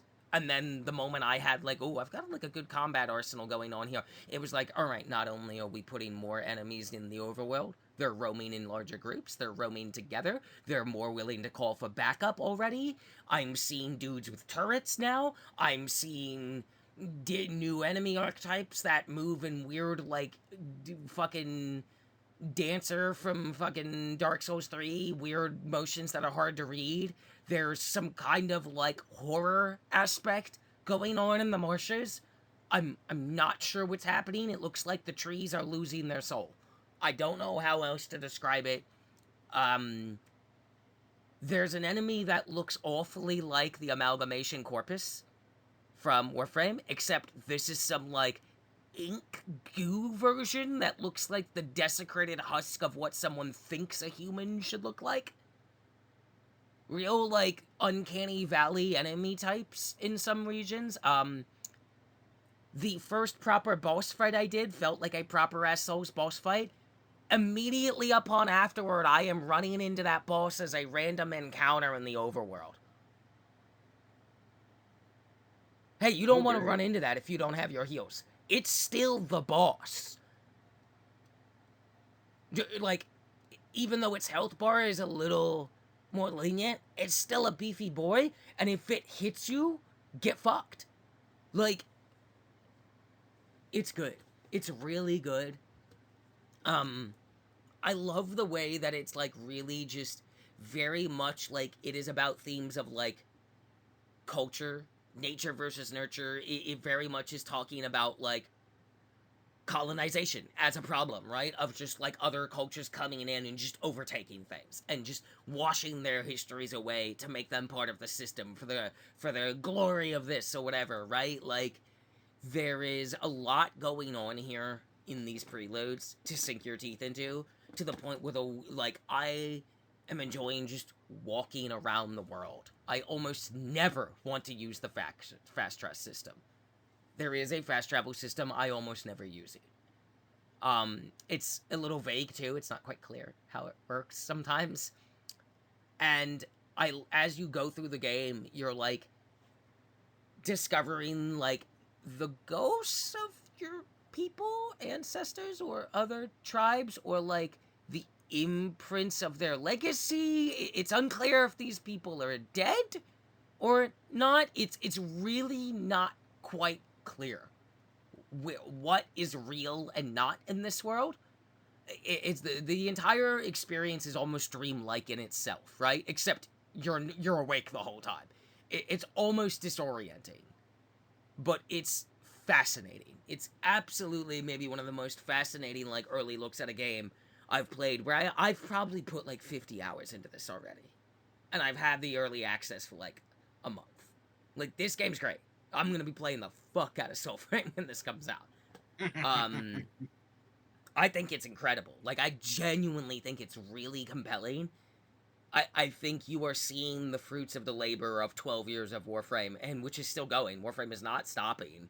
It's a whole different team that they're big enough now to manage the two games, and I really like that Soulframe is so aggressively different, yet feel so intimately close. It's something special. I definitely think it is going to be something to put your eyes on when you can, whether that's early access or when the game comes out, whether talking to you and anyone listening to this, like genuinely, even if Warframe is a thing you've only ever fell off of anytime you've tried to touch it, give Soulframe a try when it comes out, when you can get your hands on it. Warframe it is not, but it has benefited from the 12 years of incredible hard work and passion and the lows and highs of Warframe. And no one can deny this game's a success. Warframe is the dream success, like, story, right? Like, they are the free-to-play live service thing that everyone's been chasing. They just didn't want to admit that it was Warframe and not, like, Destiny or other things. It's Warframe. Digital Extremes is your free-to-play live service benchmark. That's why all the others have failed. How's that our first descendant looking? Oh, not great? Yeah, didn't think so. Yeah. Soulframe is impeccable. Like, absolutely. Soulframe is immersing you in its world without making you think of the word immersive. It's enthralling you with its strangeness. It Soulframe feels like as close to what Alice in Wonderland must feel like to Atlas to you. It's bizarre. It's almost alien in nature. It feels bombastic and then timid. It is fantastical to experience. It is really like, wow, what the fuck is going on here? What is all this about? It's really cool. I cannot praise it enough. I'm so happy with what I've played so far. And like it's genuinely like visually this game's fucking breathtaking. It's really good.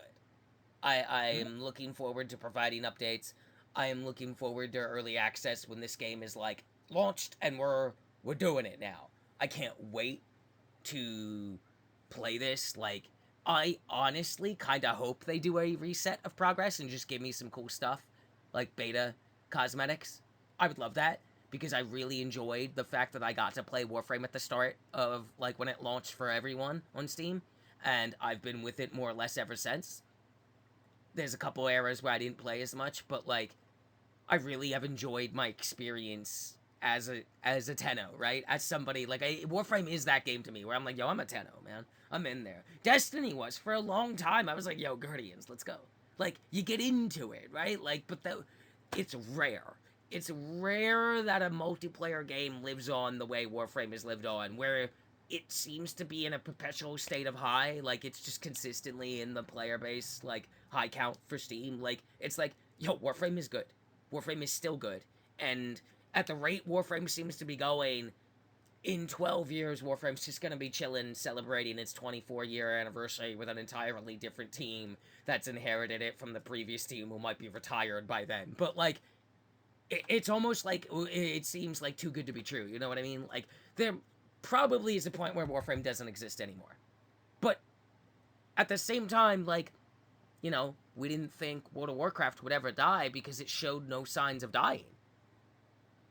Yes, the assumption is everything ends at some point. But that doesn't mean that you can't actually have a game that does just kind of go on forever. Especially if it's free to play and makes a damn good amount of money with a great, like, hey, pay money for faster time, which you don't really need to do, or cool cosmetics, and they make a lot of ways for you to earn that money cheaper or nearly free, right? Like Warframe as a thing has all the advantage that a like in the conceptual of like WoW could have gone on forever theory. And I think if you're looking at the two, if any kind of thing was going to like potentially go a crazy distance, right? Let's not even say forever. Let's say Warframe gets 50 years. That sounds Yeah. insane when you really think about it, right? Yeah, It literally. does. Not a lot of games go But that but long. no game goes that level because no one has.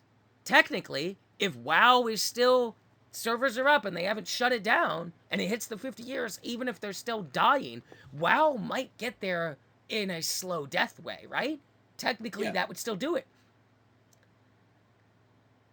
No one who played Warframe when it came out would have told you that Warframe is going to run for 12 years and be one of the biggest free to play games of all time for the last 10. No one would have made that call. And yet here we are, right? Like, Okami is getting a sequel. There was a year where Devil May Cry sucked, and Metal Gear Solid, where you never played as Snake, was the coolest thing ever, where you played as Raiden. Predicting those things would have been impossible. Impossible shit happens, right? Like, the idea of a game like Warframe existing and getting 20 years, and 20 years good? Free? Well, shit. Like, you know, 12 years ago, the idea of a free-to-play game like Warframe didn't exist. It's different now. It does exist. It is going the 12 years. It's literally about to start its 12-year celebration, literally in, like, days or something. So the idea that it could get another 8 doesn't seem that far-fetched, does it?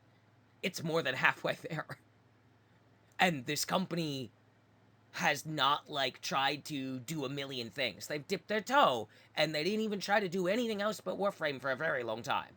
And they've tried to do a thing here or there that just didn't quite work. And then they've gone back to what was successful for them the first time. And they're like, yo, we're just going to make another game, use the exact model that's been super successful for Warframe, work at our rate, do our comfort thing, be super transparent, and let this team, who was like the like senior but not the head people, become the head people for Warframe.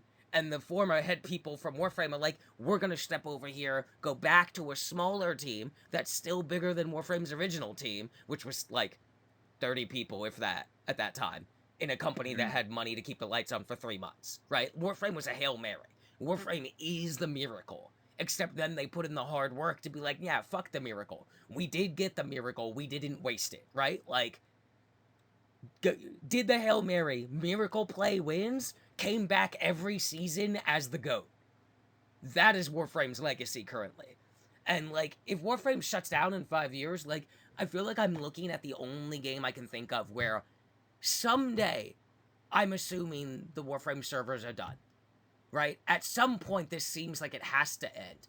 But not necessarily that we live in a world where it is feasible, possible for a game like Warframe, especially doing to be free to play, and with crossplay being a thing, right? Like, there is a lot more here in modern gaming to allow something like Warframe to potentially have this sliver of a possibility, however small, to maybe go forever.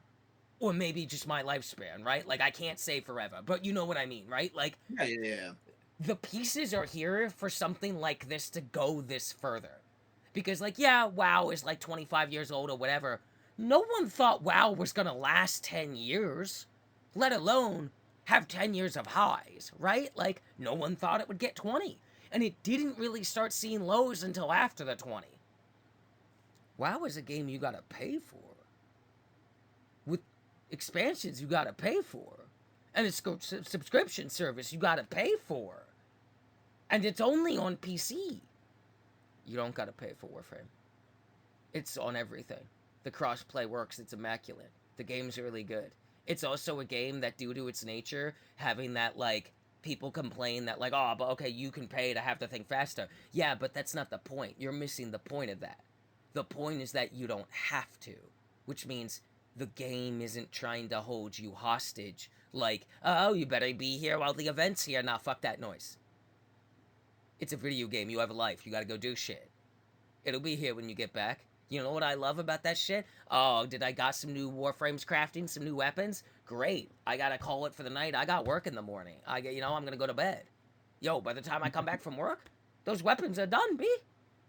I got paid by my shitty job to have those weapons craft. That's free money. That's free progress. I went to work, got paid at my job, and my gear's ready. Right? Like, I did my work days, I come back, yo, new frame, new weapon. That's how I've done it every time. And you know what that's enabled me to do is, yo, that skin looks great. You know what, Warframe? I do like that you've made a game that has things that have a day to 3 days to craft. Because I don't always have 3 days to play Warframe in a row. Nor do I want to all the time. I don't want to feel like I have to be on every day. I want to feel like I can come and go, even as an active player, so that when I kind of get to where I am now with Warframe, where I pop back in, every week, sometimes every other week, but like, I still play the game, but I'm not playing as much as I used to. Because I also don't want to spend all my time in one place. Like, all I got is wins here. And I didn't have to pay for it. I'm looking at something that probably will go much longer than World of Warcraft will. World of Warcraft at some point is likely dying, right? Like, I think is that you? Alright. Yeah, he muted, so I will pause here, and we will come back to this, and I'll tie up my Soulframe Warframe bit. And then I'll go through the rest of my month. Exactly, right? Like, yo, hey, no time for that. Alright, so that's kind of like as much as I could say without, like, probably repeating myself too much. Soulframe, really good. Really excited to keep engaging with it. Other than that, I have been enjoying Hades 2 again, as I always am. A new update came out, and I've been having a lot of blasts with it. Not much more to say than the last time, because nothing new has come out since then, or I haven't unlocked anything new. Darkest Dungeon 2, I picked it up on sale, got the whole thing with the DLC. I need to So on Steam. Um, I'm really enjoying playing it. I had a very successful like start to it, although at one point I nearly died to a single dog. of course. That dodged like 6 bullets and 7 sword swipes and nearly killed my entire team. And then the very next fight I did was the like end of like the first area. Beat it, no problem. Got to the end, ended my expedition and took my wins and my little upgrades. I know a lot of people don't prefer the way that Darkest Dungeon 2 is like a roguelike, whatever. And that they prefer the old game, but that's also why Darkest Dungeon 2 also has Kingdoms mode, which is apparently something more similar or different to that. But I Yeah. actually prefer Darkest Dungeon 2 because it takes away the part I struggled with the most in Darkest Dungeon, which is the Darkest Dungeon's resource management is really goddamn important to such an insane level that like it was too much. I was like getting fucked over because I was just like, unless I am really perfectly balancing where I'm spending my gold for like every single attempt at a run into a dungeon I make, knowing I'm very likely to lose people just to get to the end, like you just get fucked where you're like, okay, I can't beat any of the dungeons because I can't upgrade anybody because I can't do that because I don't have the money. I just got caught Yeah. in like sticking points where it's like, yeah, and I can't like earn money by throwing corpses at this. That's not how that works. That's costing me money and resources. Where Yeah. Yeah. because this one's a roguelike, I don't have to do that now. I just fucking play the game and go on my run. And if it's the run, it's the run. And if not, well, I get some stuff to spend to make maybe the next run the run. It's literally Yeah. why I like Hades and Hades 2. Those games are fun. I enjoy them because the stress of the failure is non existent. So I really am enjoying Darkest Dungeon 2. I'm having a great time with it. I've only played a little bit. Um, when I get back around to streaming, I plan to. I just haven't been like beating myself up about it. Uh, Yeah. and I'm very like I'm trying to be more particular in what I stream. But Darkest Dungeon 2 will definitely be a stream. Also PC wise, I have to be way more choosy about like what I stream just because I'm still on like a 3070. I'm not even. I gotta turn ray tracing off on everything still. You know, Oh like yeah. No. Seriously. yeah. I ain't trying to fucking really do any more heavier PC streaming than like indie stuff that I like. You know, anything that I know it's like yeah, it's not gonna be a problem. Darkest Dungeon 2 is not gonna be a problem. TFT Yeah. won't be a problem. Stuff like that, especially since it's also the nature of those games means I can play them entirely with mouse and it's very easy to like glance at chat and just kind of chill out. So that's more my stream style. And then console is where I'll be playing more intensive things. I do plan to stream some Monster Hunter at some point. Um, and my next big actual stream plan, and this is a little tidbit into like news, is April, end of April, something comes out that I'm very excited for. Other than Darkest Dungeon 2 and all that shit, I've been back into Overwatch 2. I'm really enjoying it. The perk system is like the absolute breath of fresh life this game needed without bloating it with systems and mechanics to get used to. It's so nice. It's so simple and elegant in my opinion, and I felt it really like helps every match feel fresher. I feel like oh in a competitive sense it's closer to like a better balanced version than it's ever been. And I really enjoy the new character that is currently on a trial run that will be my new main going forward when she comes out next. Because the new hero, Freya, is, for me, she is Haymar from Concord, the Fire Girl. You, I believe, have seen some of the footage I have of Concord from back when it was still a thing. For that brief, Yeah. sweet Yeah. period of When it time. was alive. Yeah. You've seen what I did with Haymar in the betas of those games, where it was like, okay, yeah. No, there's people playing Haymar. There's good players playing Hamar. There's good Hamar players, and then there's me. And you are not in my league. And you do not get to pretend you are in my league.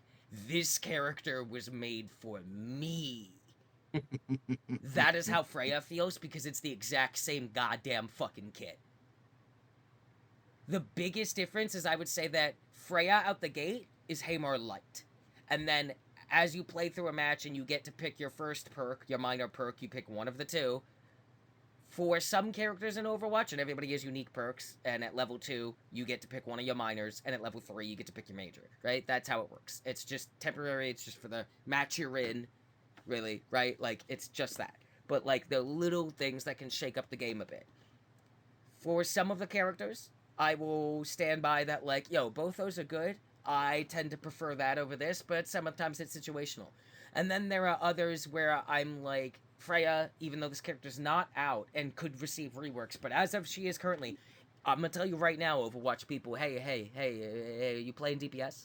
Are you looking to play Freya? And especially if you play any comp, let me tell you which of the minor perks you pick. I don't know why you think there's a choice. There's only one. It's the one that says Frost. Don't even look at the other one. Wrong. Bad. Shut up. If you're not picking that Frost perk, you're a fucking idiot.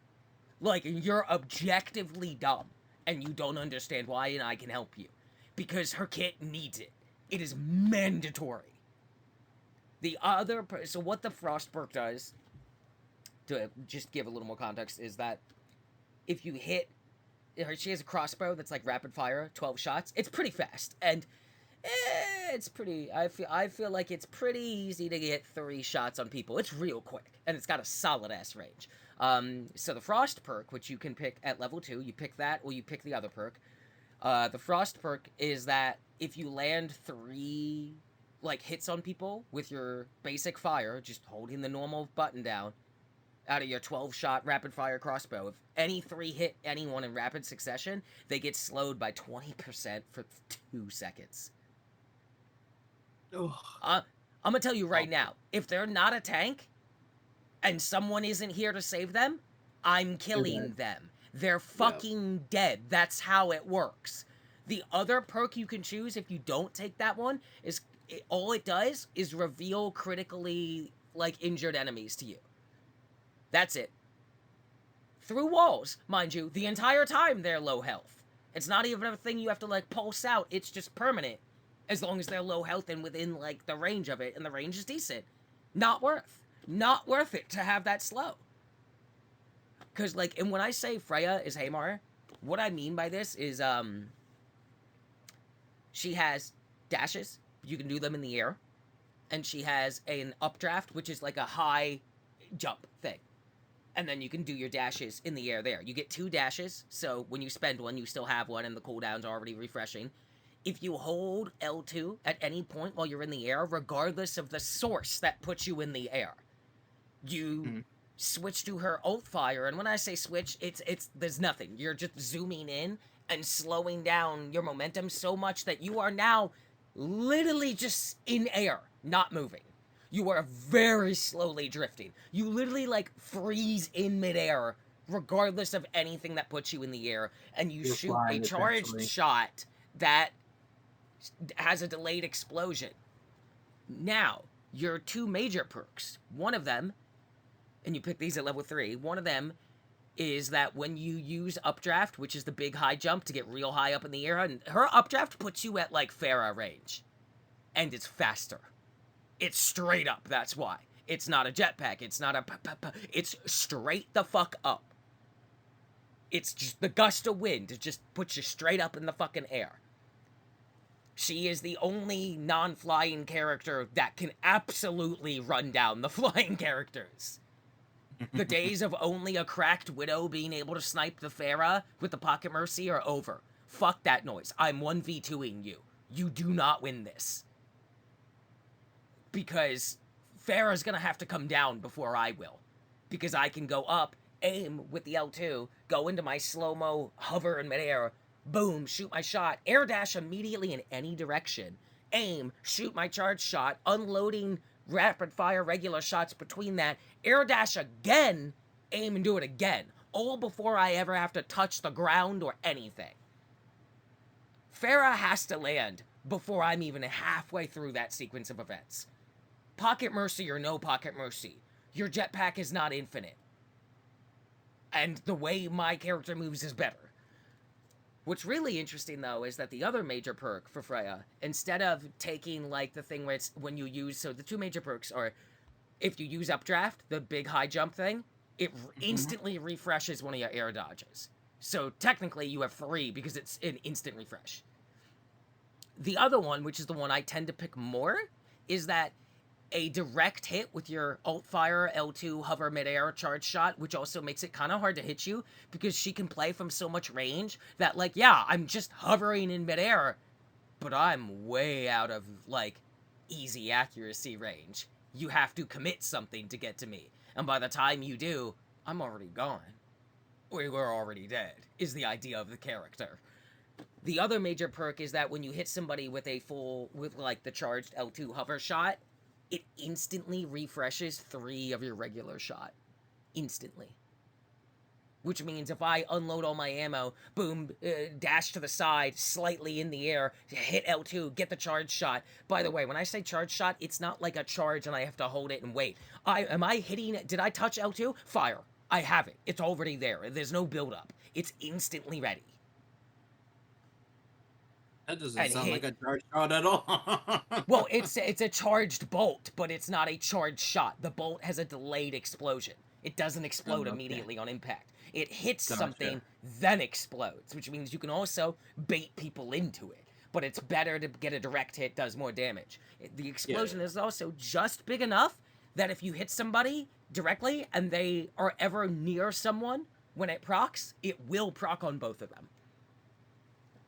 Okay. So combine that frost perk, the first one out of the minors, 3 consecutive shots from the 12-shot rapid fire crossbow, 20% slowing for 2 seconds, with the major perk where a direct hit with your delayed explosion charge bolt instantly refreshes 3 of those frost bolts now.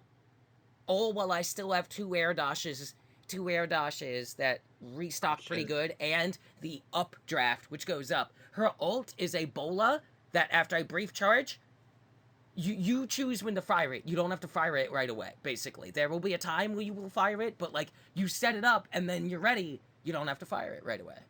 And it does kind of do a weird slow-mo hover thing like your bolt shot.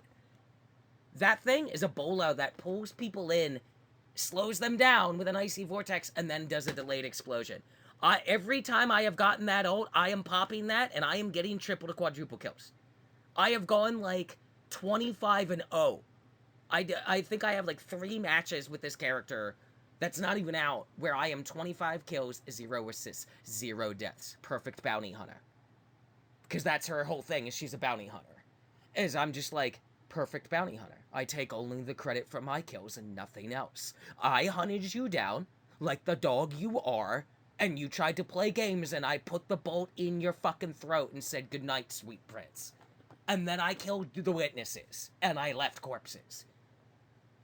This character is insane.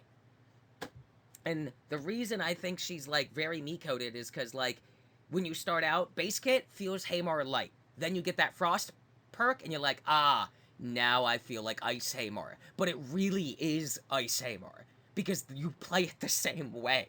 It's the same character. The difference, ironically, is the ice. Because since Haymar was a fire lady in Concord, the effect was dots, damage over time, burning, right? So with Haymar, it was like, I did all the stuff I'm doing with Freya, except, I hit you with everything I needed to hit you with.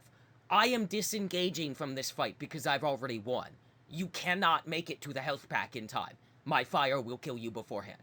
Because there's no healers here, because I already killed them. So I just get to turn and go back to my team and help them with the, like, attempt over there, right? These people are dead now. The Freya version of that is the same exact fight, except, I hit my things, and your healers are dead. Yeah, there's a health pack there, but you're slowed by 20% for 2 seconds. In 1 second, I can turn around half the map with those air dashes and her movement. I am on you in 1 second, and I am unloading 3 more frost bolts, a charge bolt, and I'm gone around the corner because you're already dead. Hell, depending on the map layout, I can air dash, set up the shots, and make myself land in the health pack just in case before you can even get there. I can set it up so that you have to run towards that to live, and you have to get there before me, and I can get around the corner in front of you to set up the next trap. And just 1v2 if I movement right. And when I say it's all about the movement, here's how correct I am. She is the only DPS hero in the game that has no damaging abilities. Her damage is the ult and the gun. Her abilities are the air dash with 2 stocks and the updraft to put you up in the air. Those are her cooldowns. The rapid fire crossbow is basic fire. The charged bolt with the delayed explosion is just the ult fire. There's no cooldown. That's your damage. That's it. And your ult doesn't do a lot of damage. That's not its job. The ult's job is to pin them down so you can do the damage with the basic fire and ult fire because that's the only damage she has. The ult does like no damage on itself. It is not, like Ash's Bob, where you throw out the robot and he does the thing. It is not Pharah's missiles. It is not, in fact, like any other DPS ult in the game. Her ult does nearly no damage. You are not killing anyone with just that ult. It's never going to happen. Unless they were, like, gonna die if somebody looked at them, right? Like, in a moment where it matters, that ult is never enough on its own. What the ult is a bigger version of the Frost perk. It combined with the bolt ult fire. It's slight delay. I can shoot it now, I can hold it, and I can air dash while I'm holding the ult and reposition without having to shoot it still. I say when we go. No one else says when we go. You do it, it pulls them in, does the delay, so it pulls people in, slows them down, like the frost bolts, and then does the delayed explosion like the bolt fire. That's not killing anyone. But the whole time it's doing that, immediately after, and I mean like the second after it's left my hand, the ult, I am bolt charge, air draft up, bolt charge, rapid fire as I go down, air draft over to the side, bolt charge, air draft over to the side, bolt charge back up in the air, all my cooldowns have refreshed, and I'm probably halfway to my next ult because that team is dead, if I did my job right. Like, that is the character. Movement, movement, movement. It is literally the most me character I think any hero shooter has ever made. It is a DPS with no damaging abilities. All movement. Hunt them down. Like the dogs they are. It's really fun. I can't wait for this character to come out next season. I might be DPS, like, maining for ranked that season. That's crazy. Like, oh, so good. Yeah, the perk system is really great. It's done a lot of cool stuff. Couple quick examples. Ana, one of the perks I like to use, lets her grenade that heals teammates but also damages enemies bounce twice. So I throw it, it does the heal, it does the splash, and the splash, it doesn't have to choose one, right? It's like, if it hits any allies, they're healed. If it hits any enemies, they're poisoned. And now it'll bounce back up, which means now every single grenade I throw, I am getting. There is no longer a, do I want to hold the grenade for a heal moment or hold it for a DPS moment to help the team in that way? Fuck it, I do both now. Every single time.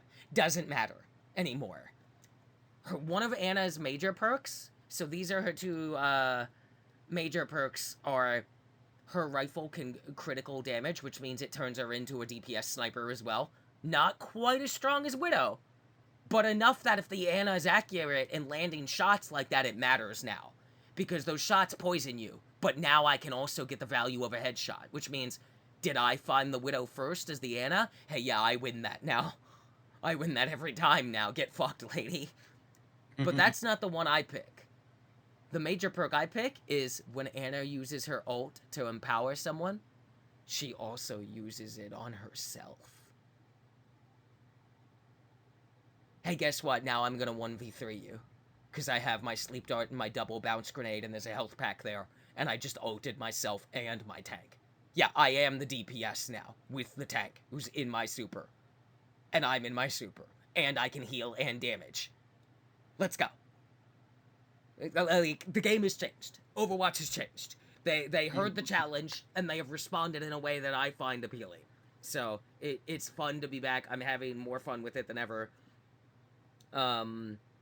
It's so cool. There's all kinds of stuff. Like, another example is Ashe has a perk where if you shoot her dynamite, I think it's one of her majors, is you shoot the dynamite while it's in midair, which is what you're supposed to do, right? Yeah. 40% more range on the explosion and extra burn time. Hey, did you throw that dynamite anywhere near some people? Yeah, fuck that. They all get on fire now. I ain't missing nobody with none of those. Get fucked. Her minor perk that I like to pick, Coach Gun pushes people back 20% more. So you make them fly off, essentially.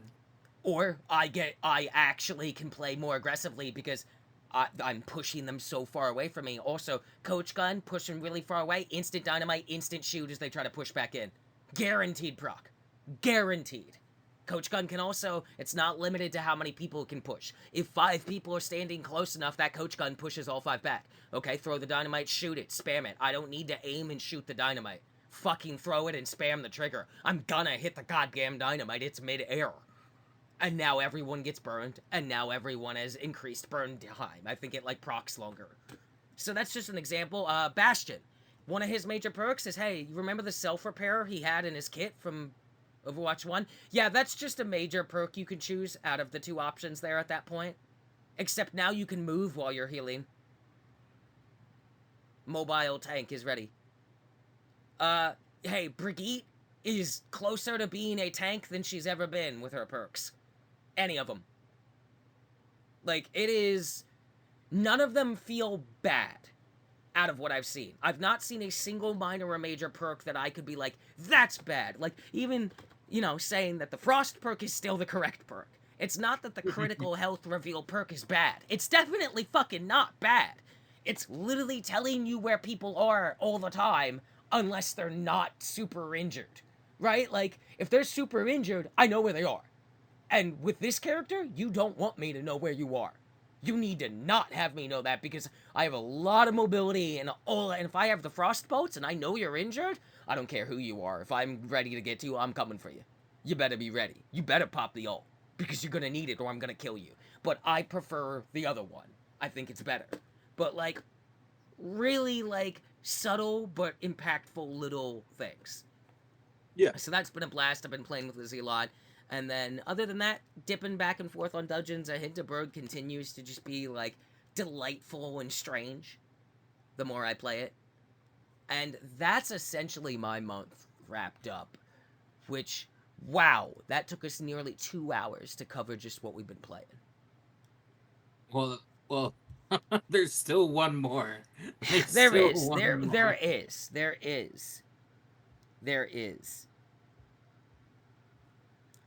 It is about to be Monster Hunter time. And there will be spoilers about the campaign if you haven't beaten it. And by that, I mean low rank. And so while we take a brief pause, because I need to use the bathroom, I'm drinking a lot of water today, and I also need to grab dinner and bring it upstairs so we can have our Monster Hunter discussion into a speed run of the news, I think. Yeah. Yeah. But hey, we had a lot to talk about, actually. We did. All right, We definitely did. I will be back in a brief few minutes, very quickly. I just gotta use the bathroom and bring food up. Okay. All right, Monster Hunter time. You guys ready to talk about fucking wyvern milk? God, I can't believe that's what they... Bro, when they... First of all... Why do they have I can't believe that the plot of this game is fucking zombies. Like, essentially, just... We made zombie versions of the monsters to fight for us, and that's why Wyveria doesn't exist. Also, hey, wyvern milk. Like, bro, they went so hard on the wyvern milk, and I love it, because I've made my second character, It's a guy because I always make a gimmick freak character, and this Yep. one's a guy named Wyvern Milkman. Oh my god, And stop. I'm gonna make custom lines for like anytime I knock the monster down after like a power struggle, it's gonna be like glazed and glorious wyvern milk.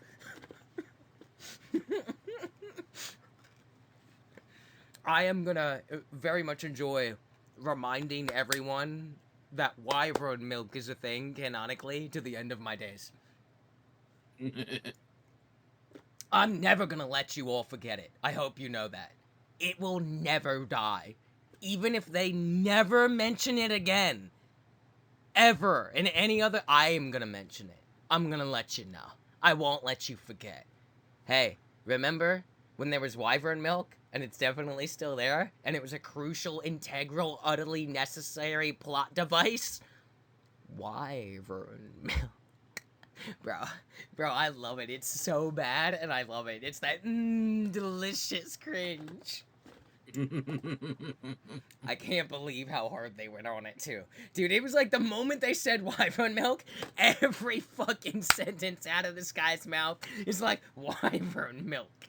It was like I bet you could get enough footage from the fucking guy going on about wyvern milk that you could make like a fast cut edit version that's similar to the what is it? A Jonathan Frakes tells you no a million times, right? Oh yeah, yeah, it never Yeah, happened. you could do that. You could do that, except it's that guy from the village with wyvern milk. Wyvern milk, bro. It'd be at least like 6 minutes. That there is definitely 6 minutes of clipped together footage of a dude saying the word wyvern milk. Bro, it's so bad. It's the worst thing ever, and I love it. It's so bad. I was I was losing it when that game got to that point where it was like, yo, wyvern milk, and they played it so serious the whole time. It's so good. It's so funny. I love it. I love how everyone hates it. I think that's my favorite part because it made me love it. Because I was like, oh, everybody doesn't like this? Oh, that's good to know. I suddenly really like this. Oh my god, popularity's overrated anyway, baby. Wyvern Milk Fan Club. Never. No. You can Oh find my balls of god. it around too, and some of them You that get like, do! yeah.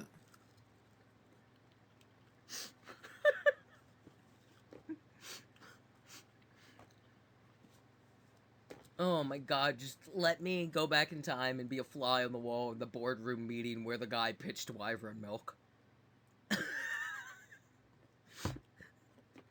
Oh my god. Incredible. Okay, let's actually talk about Monster Hunter now. Oh my god, some random person in the comments or nah, well, I mean, we can put comments on stuff. I just might not read it. Some random guy being like, here's the part where they stop laughing about wyvern milk like children for 20 minutes. Joke's on you. Inside, I'm always laughing about wyvern milk. That's my secret cap. Wyvern milk. What?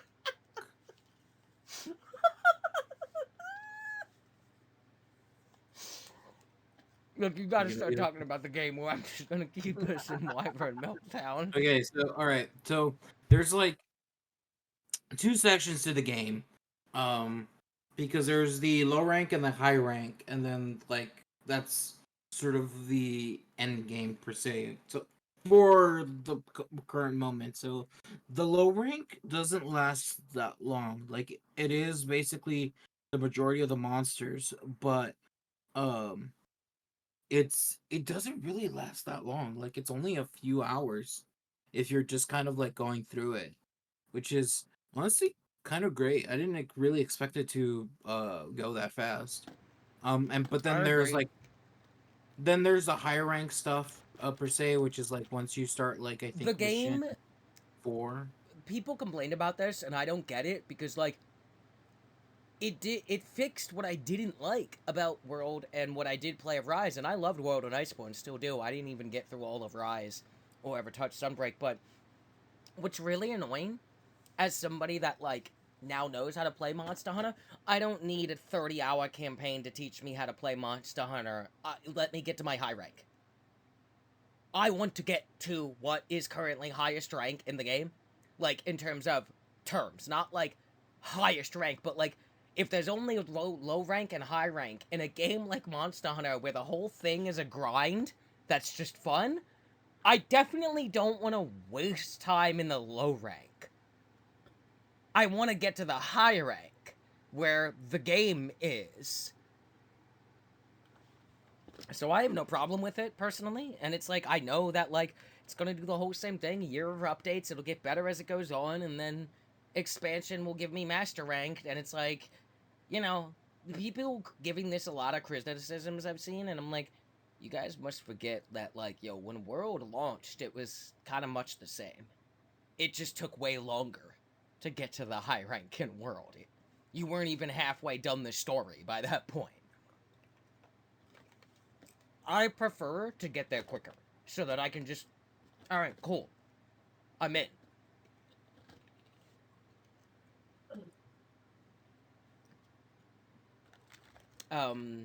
Story wise, I definitely really enjoyed how like it went. I liked all the characters. I had a good time. Shout out to Hammer MILF Olivia, the internet's favorite, and rightfully so.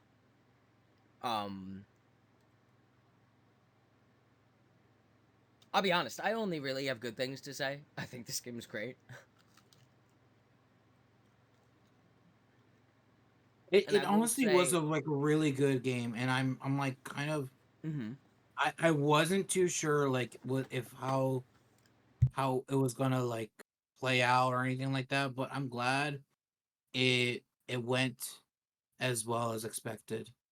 You know, like because when we got announced Wilds, which was last year, like it was it was not that long before it was going to be released. So, and then we played the beta, and like it was kind of a little bit like the online was a little bit rough, but like we could play it. And so, with only a few weeks left, it was like, oh, how is it gonna actually like play, and how are things gonna go out, and like progression and stuff like that. But it was great. It was good, very good. It is another banger from Cap God. It is really another banger. It really is. It really do just be like that. I will Um, say something that I've noticed, that I think is interesting to talk about. There's no elder dragons in this game. yeah, we really, okay, I guess spoilers because we are. Okay, This so is really. wait a minute, because I haven't gotten to that point in the story, but I know he's in there. Gormagala counts, right? Elder dragon, Yes, right? yeah, Okay, he counts okay. as a Does Gorma. the Yeah, game say elder dragon? that's the only thing I did not pay attention. All right, so I'm gonna have to pay extra attention because if it doesn't, I stand by my statement of there are no elder dragons in this game. Because the term elder dragon is ill defined and needs to be reassessed. Because if you look at the apexes in this game, what is the difference between the apexes in this game and like the elder dragons in like World? There isn't one. Velkhana is the same thing as Rey Dao, essentially. You know what I mean? Like, there's a vagueness there where I'm like, okay, some of these elder dragons, like fucking Fatalis, Gormagala, and stuff, stand out, right? And then you get other elder dragons where I'm like, yeah, it's cool looking, it's a fun fight, it's a tough fight, but it doesn't seem like it's in the same weight class as the other elder dragon. You know what I mean? Where I'm like, there Yeah, are like most of the elder dragons seem to be not in the weight class of like the other elder dragons, and then there's like Fatalis is a black dragon. It's a whole different thing. There's definitely a bad naming convention going on here because it isn't really making note of like what the actual fucking difference is. Whereas low rank, high rank, you play it, you know it, you feel it. And even though I would argue that high rank still feels a little easy still, but like yo, if you disrespect somebody in high rank in this game, they're gonna fuck your day up. oh yeah, yeah, yeah, yeah. It is like Especially it when it's went like the from like tempered and. Yeah. It went from like solo hunting in low rank is gonna take me like, yeah, 10, 15 minutes. If I pop the flare, whether I get NPCs or people, 5, 6 minutes. Maybe 10. Maybe 10. High rank, solo hunts went up to like 20, maybe a little more. And 4 people playing together. Yo, high rank on an Apex? I just did my Ray Dow like a bit ago, last week. First high rank Apex. That was like a 20 something fight. Even with 4 human players. People died. Like, it was like, okay, no. It's not master rank, of course. But don't disrespect. Like the Ray Dow will kick your fucking ass. Yeah. They hurt. They definitely hurt, and they definitely got more aggressive in high rank. And the hunts got more dangerous. Like, everything I see here is telling me that I am playing a game that is currently better than Worlds at launch. Which is all I ever needed it to be. Because it means in the long run, with a year of free updates, just like World, with a system that it leans itself to kind of take that kind of thing further, and a thing that doesn't have to waste development time making a port on the back end, because it's all out now, and crossplay, even though if it's a little rough launch, but like, things that had to cost time and money are already done, and it's better than Worlds at launch. Which means in the long run, a year of free updates, by the time they're giving us trailers for the expansion, this game is going to be insane. Also, the fact that, hey, I don't ever feel bad about crafting weapons because they all look good. Hey, I like the way that you can get weapons in the shop. Like, I'm enjoying the connectivity of the world. I like how, like, I really enjoyed the story. I really enjoyed how it really went out of its way to be like, you're not a mindless killer. Because it also was like, there are people out there in this world, apparently, who are just going out there killing. That's not what you are. You're more than that. And it, like, really went out of its way to, like, especially, like, I really enjoyed Nada's journey from the game, because he comes at it from the anti-perspective, a non-believer, to conflicted but leaning towards believing but not understanding the full scope of it, towards clearly an apprentice hunter in the making. Yeah. It was literally, it just did the hero's journey, but he's not the hero. It gave him the, like, philosophical hero's journey trope that you could just Google what that is. It's a whole thing about the concept of how you write a story. Nata goes through the hero's journey as an observer, like you, the player. That can call back to the whole immersion thing. Like, I don't know what else I need to say. Like, the game's good. Capcom cooked. Yep. They definitely cooked. I really like the weather dynamics. I feel like there's not a single, like, season in a region that I felt was just like, it's just a different color. No, it's a different fucking region at that point. Yeah. They were all like, literally like, I'll tell you right now, fighting Uthduna, big fat boy, Uthduna, Leviathan Apex, fighting him low rank, and then fighting him again because I farmed him a bit, just because I really enjoyed the fight. Yeah. I've seen him in different seasons. Haven't done him yet in high rank. I'm gonna tell you right now, I'm gonna respect the fuck out of the big boy in high rank when it's downpour in the jungle. No, it's for real time. That shit hurt. That shit hurt in low rank. I ain't fucking around with that. Nah. Also, no, like, God. When you gotta fight tempered, Yo. Can we talk about how fucking cool AVOWED is? Yo, my boy has combos. My boy, he's got meter. He's got meter. There is a meter bar underneath this man at all times. And he has got 3 charges in that bar. He's got 3 stocks. He is gonna EX stab you. You better be ready for that shit. The meter is active at all times. Zangief, he's coming. It's the red grab. Get the fuck out the way. He coming. Like, My man's activated the fighting game meter and hit me with the combo at one point. And I was just like, yo, my man's has got juggles. My man's has got juggles. He's got 4 blade arms and he's gonna juggle 4 hunters like it's nothing. Yeah. Fucking Soul Calibur Ivy World Champion 2013 over here. Arkfeld is cool as fuck. But I really want to talk about Zoshia. Zoshia is really cool. Zoshia was a very cool fight. Its eyes look like Fatalis. Yeah, that's what people are saying. It uses some of Fatalis' moves. It goes through a black-white like phase, like Fatalis. It's definitely their version of Fatalis. Also, the flex of Capcom to be like, yo, yeah, Gormagala's in the game now, bitch. That's kind of scary if you think about it. Because, like, when people are complaining that there's no Elder Dragons, I think there will be. And if they call Gormagala, if they call Gormagala when I get to him in the game an Elder Dragon, I'm going to be really interested. If they don't use the term Elder Dragon, well, now you have my attention. Because that means more to me, right? There's like, oh, it's even more interesting if you deliberately don't use the word Elder Dragon. Because something I wanted to point out is, think back on the apexes of the regions in World. Compare them to the apexes of Wilds.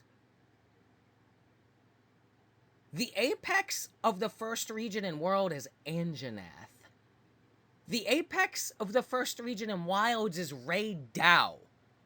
Those two things are not fucking equivalent. Ray Dow might as well be an Elder Dragon from World compared to an apex from World.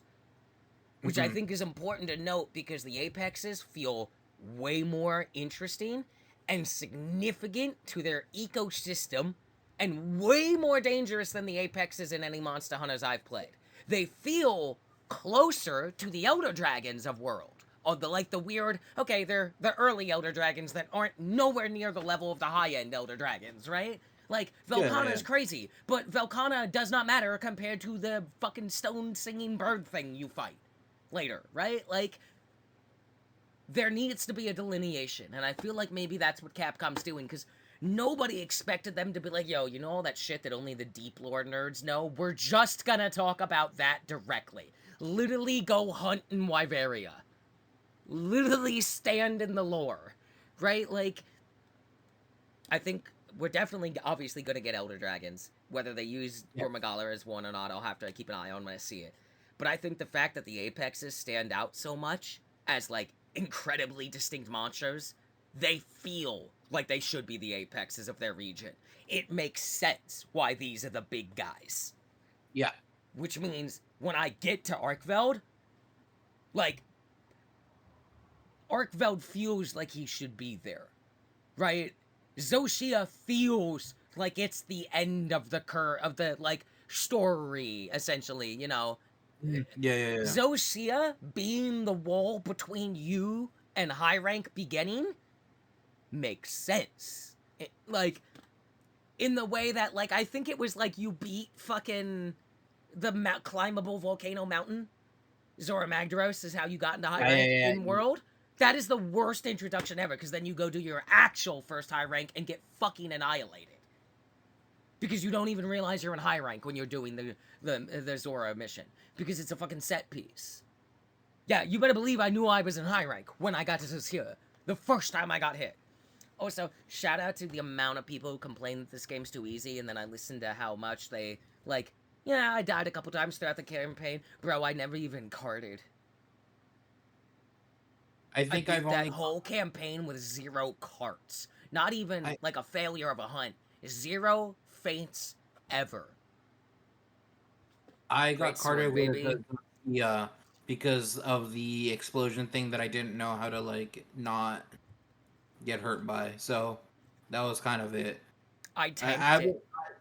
I haven't failed any missions yet, or have I? I'm trying to think. Uh, I've failed a couple like tempered high rank hunts. yeah, that's what I'm trying to think if I failed any. I think if we failed, it was with friends because they got carded like one too many Mm, times from yeah, like a bad just like a bad attack, like just being like, yeah. oh fuck, Nope. yeah. I love But I think it was this like game. It only feels so once or good to something. play. It's a I'm really good, enjoying. yeah, no, it I'm feels enjoying great. hammer, great sword, dual blades, long sword. I'm trying to pick up some other stuff as well. I want to get into lance and see if I can find my feet with it. This game's fucking fantastic. I'm having a blast with it. Shout out to Fishwife. I love Fishwife. Have you seen her? She's so cute. She's just like making fish puns at you and talking about how excited she is to be Oh, fish friends yes, yes. forever. The She's one she wants. so good. I did all her Absolute missions. peach. I love her. She's the best. I did all her missions already. Yeah, Even the she's really great. hard one. I'm I still like I'm confused on how to fish like the really big ones because it always like I there's so many fishing games where like they want you to do the opposite of the other fishing games. mm, So I'm like confusing neurons. I'm like mixing up neurons. I'm like, oh wait, no, they want me to go towards with the fish. They want me to do nah. It's so I'm just love like, it. Love it. uh. Love it. Um But I do the really dumb stuff of where like after completing her fishing missions where it's like you need to go fish some actual fish and get like points. All I do is just use the net lame. launcher and just Lame. on. Lame. I do that like when I'm riding around, but like no, I've literally logged in just to fish for like 6 hours. Yeah, I just do that when I'm like I need 100 points. I'm not looking to fish right now. I just need to get Nah, the man, I'm point. always looking to fish. That's a joke about how I'm a homosexual for women. There You're we go. gonna have to There, play that there one we go. too. There we go. Because No, I won't. In fact, I outright refuse. I'm gonna take a page out of the iconic David Lynch's book and say, no, I won't. In fact, I'm never going to elaborate it on it ever or speak of it again. Moving on. Shout out. R.I.P. okay, you know what? Fair. Rest in peace, David See, Lynch. see, see? You thought I wouldn't win you over, and I did, and I didn't even have to explain it. Told you. R.I.P. Real My only recognize thing real. Real recognize my, real. What do you got? You already agreed you can't take it back? No take backsies? I'm not taking back. My only Yep, thing yep, is that yep. I know. Yeah, yeah, I'm just yeah, yeah. No, it's I'm good. just Ship it. using my Ship it. Ship it. It's good. I'm, Ship it. I'm using my I'm using my only concept of like fish fear me and women fear me like Oh, no, cap. that's not where I was going, but okay. No, I know, but that's all I'm using as a reference and that's what I'm going to stick by. That's it. Women I don't don't fear me, Vaughn. Women want to eat me alive. That's the point. It's called being a power bottom. Come on. cannibalism what? It's called being a power bottom. Oh, okay. Okay. Yeah, women don't fear me. They're not afraid of me. They want to eat me alive. I'm okay with it. Okay. I'm alright if they want to eat my meat. Just all of it. Just eat every You know, single if she part wants of to your sink her body. teeth into me a couple times, it's cool. Yeah, yeah.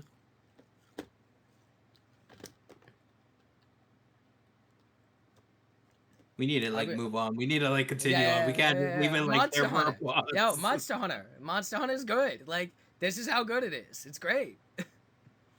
I'm trying to think. Like, I wish I could like give it. It's just, it's really good. It's fun. Yeah, it's good. It's a really good The game. music's incredible. Oh, you know what we can talk about? First update's coming. April. Yes, yes. Shout April. out to an incredible pick. One of my favorite monsters from Rise is coming Mrs. to. Tune. I love Mitsune. Have you the soundtrack from Mitsune where it does the fucking ghost in the shell like weird baby crying music? You know what I mean? I no, I do not. Dude, it's What the? crazy. It's like doing it some dramatic like fantasy-ish like but like, you know, themed music in the way that like it feels like a Wu-Tai track from Final Fantasy VII, except it's doing that like choir thing where it's doing like a choir background sound, except you can distinctly tell that it is children choir, not adults. There's a Okay. certain sound to it, and Ghost in the Shell does it, Nier Automata does it, where it's like, no. You didn't just go to acquire. That wasn't good enough to hit the deliberate, like, vibe you're trying to get someone to feel when the music Mhm. kicks in.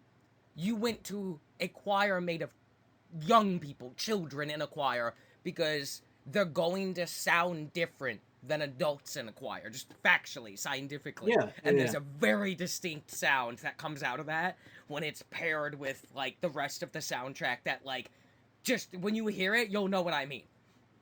Even if you won't describe it that way, you'll understand exactly what I mean. It'll hit and you'll just be like, oh, whoa, there it is.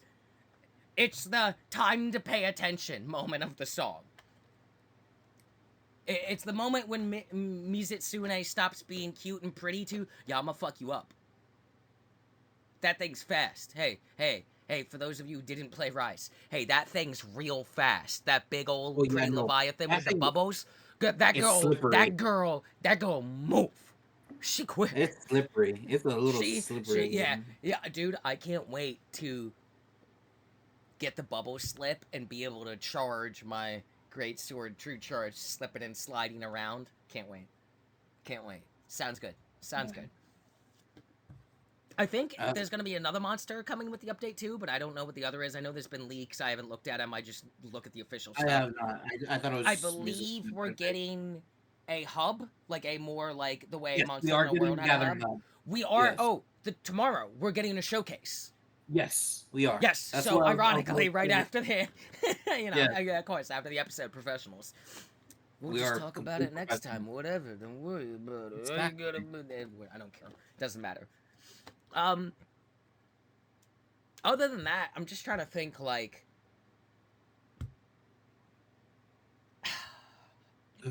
What I'm really hoping that the Gathering Hub has, because and I know everyone wants it that I know of. Cats that are They want cooking? Yeah. exactly. You get Yeah. it. I didn't even have to say anything.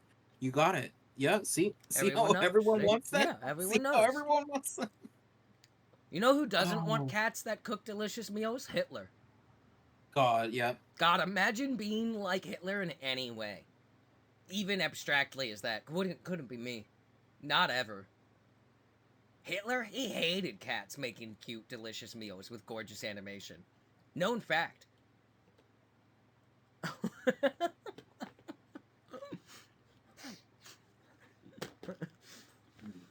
I mean, soundtrack's impeccable. Yep. I Trying to think of. so I don't remember where you started with Monster Hunter. But the spider skeleton monsters are new to me, certainly. Nursilla? But I know they've existed in older games, but they weren't in World or Rise. Wait, So the Nursilla or Lala the Barina? spider monsters. Both of those are Yeah. spider Oh, monsters. okay. I wasn't The sure if you were only like. things that would be it doesn't matter. I said spider monsters. I'm not talking about a specific monster. I'm talking about the Okay. skeleton. The fucking thing that allows the monster to exist in the game. The skeletal frame that animates it in game. Yeah. How do you not know Okay. this term? I look.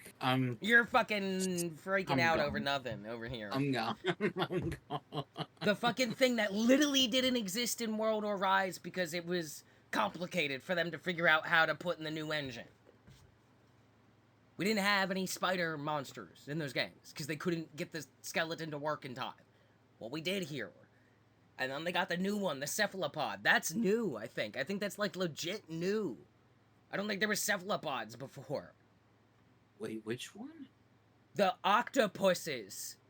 Got it. Look, Bro, the only I'm other thing it could possibly be, because it's not any of the other things or the spider, yeah. which is also new for me. So the No, only other skeleton left is the cephalopod. Yeah, Ursa and Zhu. Yeah. Bro, Zhuwu, when that happened, that moment, I was just like, yeah, God. get the fuck out of here with this. I hate this thing. I hate this thing. That thing's crazy. That fight's freaky. I hate that boy. I think for me the thing that messed me up about that fight was you immediately go into it and then it Mm-hmm. does the thing where it like goes into like the holes of the walls, and it's like, nah, you can't do that. That's Mm-hmm. not fair. You can't do that. I'm gonna be That's honest, illegal. with the way that arena looks, with the like light bulb looking bits, Yeah, and the yeah, way yeah. that It's thing moved, I straight up that thought is the it was predator. gonna do. It is gonna do a phase where like it just the lights go out, right? Like I thought I was Yeah, getting yeah. a lights out moment, It and was I a was getting survival horror at that point. It was bro, I survival was getting horror. so excited, and I know other people would probably not be, but I was like, yo, if the lights go out, and they're like, yeah, fuck you, Hunter. Fuck you. Said the game wasn't tough. Heard you talking shit. Patched it in last night. Capcom. Like, if the lights went No. out in that fight, bro, best fight in the game. Best fight in the game if the lights went out even for a second. The idea of, like, visual ability, visibility being a thing that impacts me is crazy in Monster Hunter. Like, the Yeah. idea of that happening is insane. Especially in a game where I'm blinding monsters all the time, to have one of them be like, nah, fuck you, anti-blind. Now Get you're fucked. I don't blind. even have eyes, loser.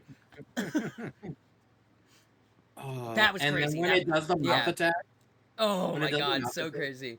I'm really excited to see what comes down the pipeline. I know we're getting Mizitsune. I think we're getting one more. I'm just thinking back about, like, the longevity here. There were some moments in the free update between World to Iceborne and in the free updates post Iceborne that were, like, so much content that it felt like it shouldn't have been free. And one that stands out to mind, which is one of my favorite parts of World, Gold Mama.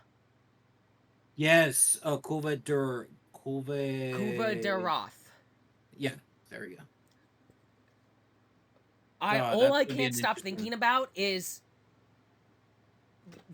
that, but for Wilds at some point, where a free update rolls out and it's something like that, but Wilds. And I'm just looking at where Wilds is at now, and I'm thinking about, like, the free updates. Also, one thing I have noticed from, like, podcasts I've listened to where a lot of these people have been playing Monster Hunter their entire lives, there seems to be a unanimous, like, agreement that the roster, the launch roster of this game, impeccable. No one seems to Yeah, have complaints about the roster. All the yeah, returning picks are great, and all the new ones are amazing. Everyone seems to be happy, which was not the case with World and Iceborne and Rise. There was always some dissent, which is understandable. It's the Pokemon problem, but on a smaller scale, right? Like, mhm, but the fact that, like, everybody is, like, despite, performance issues and other reasonable and other non-reasonable complaints, everybody from the casual to the veteran to the new player and the old player is like, yo, the roster's lit though. Like, every choice, yeah, yes, excellent. Nobody is being like, I wish this person was out and that person. We're just all pretty happy with the existing roster, which means it can only go up from here. exactly. And Mizitsune is like, if you were saying one out of Rise, out of base game Rise, absolutely it's fucking Mizitsune. Are you kidding me? Hmm. I can't wait. Shout out to Gender Unlocked Armor. Fuck that noise. Wear what you want to wear, baby. Be who you are. Capcom said queer rights, baby. You Yup. put that slutty little skirt on that man. Do it all you want. Nobody cares anymore. You're here to hunt monsters, not conform to normality. God, it's so good that they Also, managed to I do love it. that, like, and this is something that I enjoyed as somebody, that doesn't have that memory to draw back on, that Gemma is definitely Little Miss Forage from Monster Hunter Tri, I believe. Yes, yes, Like, that's she what I've been talks told. Yes. about the events that you go through with her in that at one point. Like, that Hmm. if you play Tri, she talks about it to the little girl. And I believe that Fabian, the guy who appears to be the head of the guild, is the Hmm. ace hunter from Monster Hunter Tri, who assists you in missions. To put that in perspective, Olivia would be the your ace hunter here. Yeah, Which, even with not real hard evidence of, like, to guarantee that, I don't care. The connection is enough that I'm like, yeah, well, Gemma is definitely Little Miss Forge, undeniably, and I didn't even play Try. so I can easily make the jump in my mind. Oh, this guy who's in charge and that everybody has the utmost respect for was like the Olivia of his day, and he was like a cool Lance guy. Yeah, okay, yeah, I understand why as an old person he's just in charge of shit now. Because he's too old to be the Ace Hunter. He is a human being at the end of the day. Oh, But like yeah. little moments like that were really like compelling to even me who didn't have that history with the franchise. I've really enjoyed that. I've really enjoyed the cast of this one. Shout out to definitely autistic, I like engineering, and clearly autistic, I can still taste the poison in the back of my throat. Oh god. Like I was just like, yeah, there it is. There's You that know one character. what I didn't realize like until it was pointed out to me, even though like I in my mind I could like hear the voice, but what's it called oh my god. You just said his name and I completely forgot. Fabian? Huh? Fabian? No, no, no, Fabian? no, no. No, no, no. The one with I didn't Olivia's scream. I didn't With say his Olivia's name. scream. I said Oh, I both of see you those did. were with Olivia. I said clearly autistic, I like engineering guy, and Yes. definitely autistic, I can taste the poison still in the back of my throat. I thought Kid. you said their names were no, that dude. Oh my god. What is his name? I don't know Fuck. and I don't care. He's the dork who swallowed poison, man. Well, at least the only thing I have to say is that that guy, at least the English voice actor, voices Chilchuck in Delicious and Dungeon anime as the Oh, English VA. okay. And I I wouldn't know that at literally, all. I don't watch anime. yeah, that's fine. But it's just that like it like hit me. I was like, man, they sound familiar.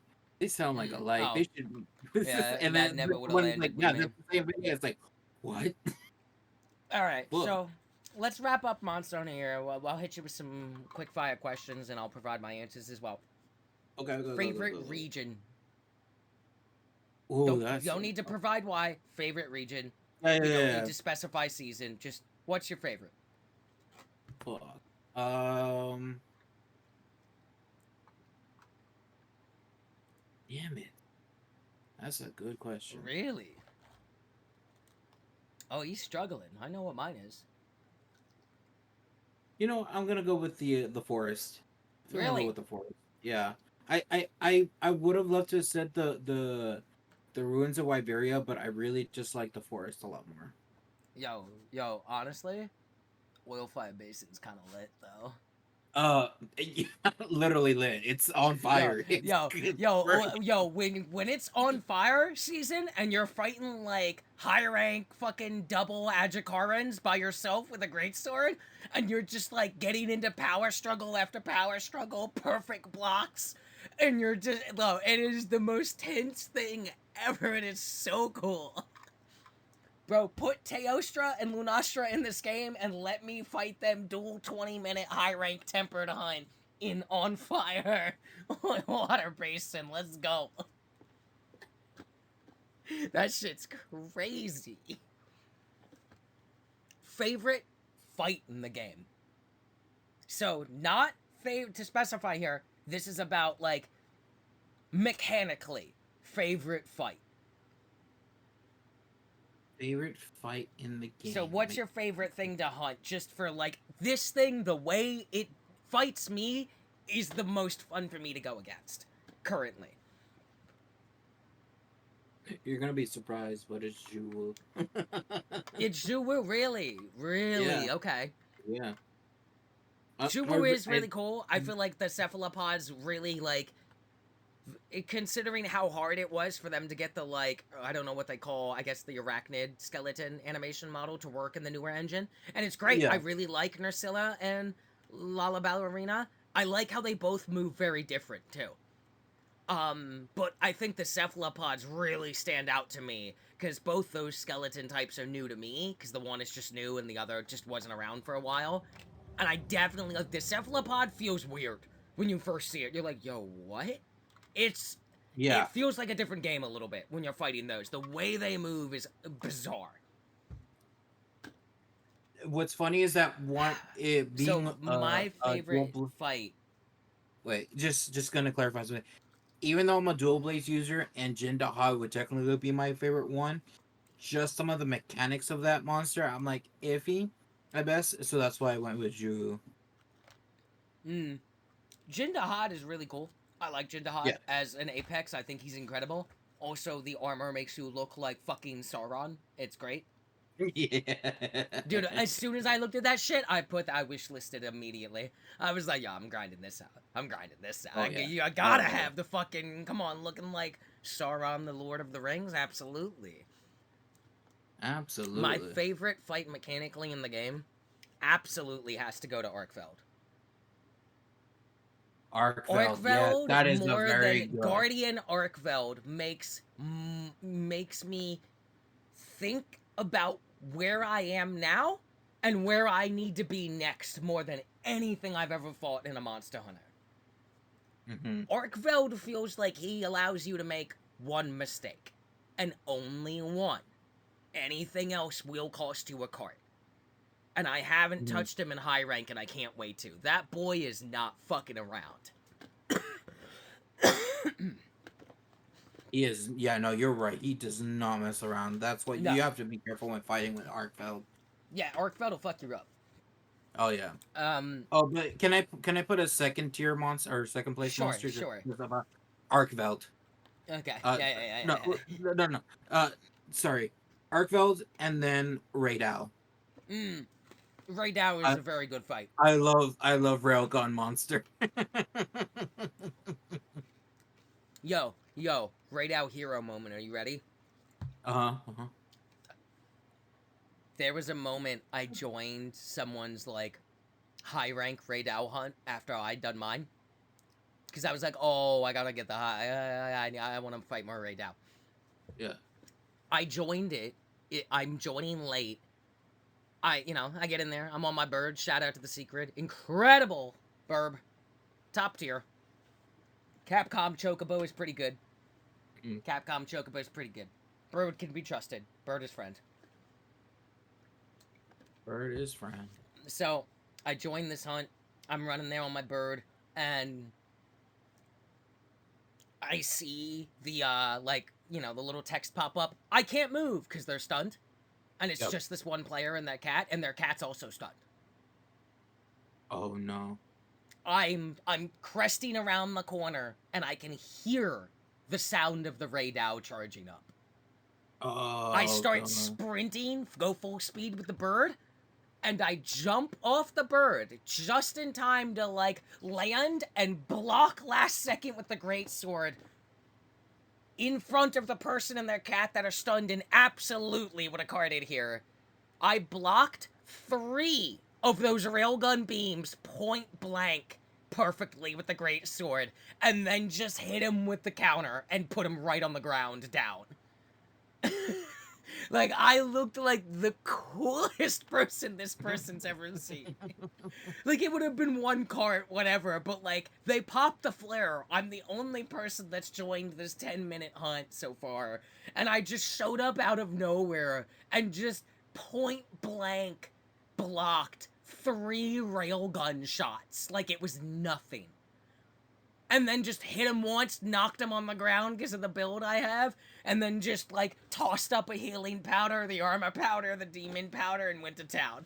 Oh Like my god, just literally, lost like galore. just rolled in like I was from master rank already or something. Like Yeah, I yeah. must have You're playing seen G rank like already. yeah What yeah the yeah. fuck? The ability I couldn't believe that I perfect guarded 3 of those point blank because he kind of did them rapid fire too. He gets to do them a little more often in high rank to the point where I've seen him be like, bam, bam, bam. And he'll follow up with like a shorter one that doesn't last as long, but absolutely does the same amount of damage. Radow is very cool. Radow is a very cool boy. Laid out is fucking cool. I'm glad that they kind of I put him can't in wait the for beta. Zoshia high rank because we know there is armor for that and weapons for that. It's leaked that it's obviously the files are in game. You just can't get to them yet. So obviously we knew that everything low rank will have a high rank, just like they're all gonna have. Dude, master rank Radow is gonna be so fun, bro. I want him to like double dragon. right? Like, you know how he does the dive with the one wing tilted with the lightning dive? What if he puts the lightning on both wings and dives at you in like a spiral? That creates two areas of impact that can hit you. He just does both at the same time instead of one wing dives. When he does his little like bomber run. Yeah. Dude, master rank in this game is gonna be nuts. Like the It's gonna be wilds, nuts. this game, by the time they're starting to talk about whatever this game's Iceborne is gonna be, like I'm struggling to comprehend like how good this game's going to be in its long time, because I feel like it's already giving me what World and Iceborne gave me across their entire lifespan in terms of enjoyment. Which means we have so much more to go. That's like, and there were some incredible surprises along the way of some of those free updates, plus like the seasonal events they did, how crazy armor and weapons looked in those on World, how much they're gonna probably look better on Rise. Like crossover events could happen that blow me away. Like I would love to do like the Witcher crossover fight from World in Wilds with those movesets. Hell yeah. It's a good time. It's a good time to be a Capcom fan. It's a good time. And I think that'll wrap up Monster Hunter, essentially, as we head into a brief stint of the news. Because we're pushing towards our 3 hours here. It's definitely one of our longer episodes. So I just got some little tidbits here. Warframe 1999 had its first, like, post-Warframe 1999 major update that's added more characters and stuff.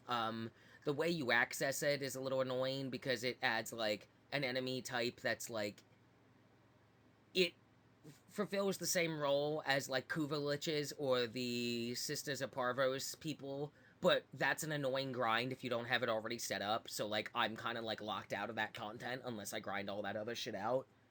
Because you can't have an active Kuvalich or Sister of Parvos.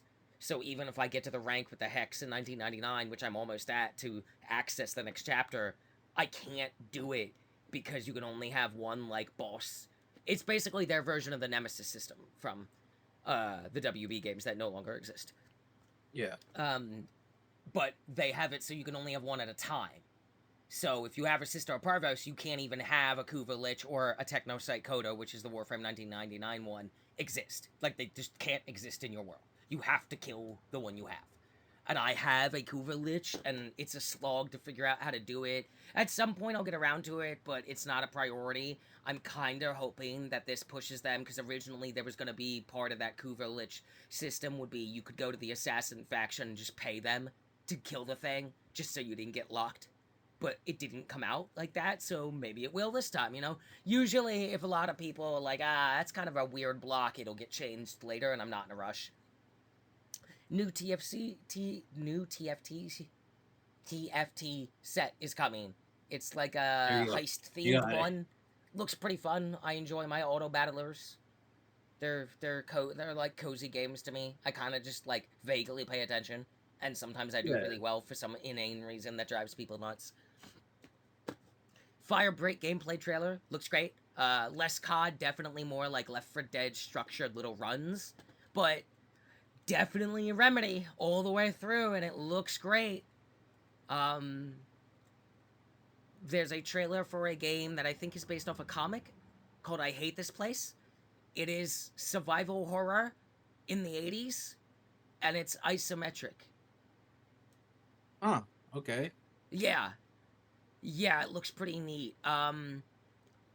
There's a, like, another Souls-like side-scroller thingy coming out.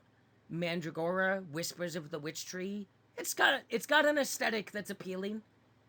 It'll be one of those, this will either land for me or it won't. That's how all Souls games are. Yeah. And then we've had some updates for Claire Obscure, just some little tidbits here. There will be no minimap. It's simply going to have a compass that points north. So you know where north is. Because the idea for here, and this harks back to Immersion, is that while they didn't want people to be, like, completely lost, you have to explore this world the way the expedition explores this world, in that you don't have a map of this because every other expedition ever has fucking failed. You're just the latest expedition. There is no goddamn map. You head that way and you see if you live. Right? Like, that's the world. So I like that they're just like, yeah, we're giving you a way to orient yourself as you're exploring, but there's no reason for you to know the layout of this land. No one in the world does. So I'm really excited about that. Mhm. Apparently, like the lead developer or like the founder is a Sekiro speedrunner. Oh, Um, interesting. yeah, he really likes parrying, and that's why like this game, while it is turn-based, has like action moments of an active dodge, an active parry and block in the turn-based. And apparently, like the way they wanted to really empower the player to like experiment with play styles and like really like leaning into like adapting to survive, and that apparently he let slip that in an interview it is possible to beat this JRPG without doing any damage. Oh, I don't know what that means, but apparently it is feasible to do so.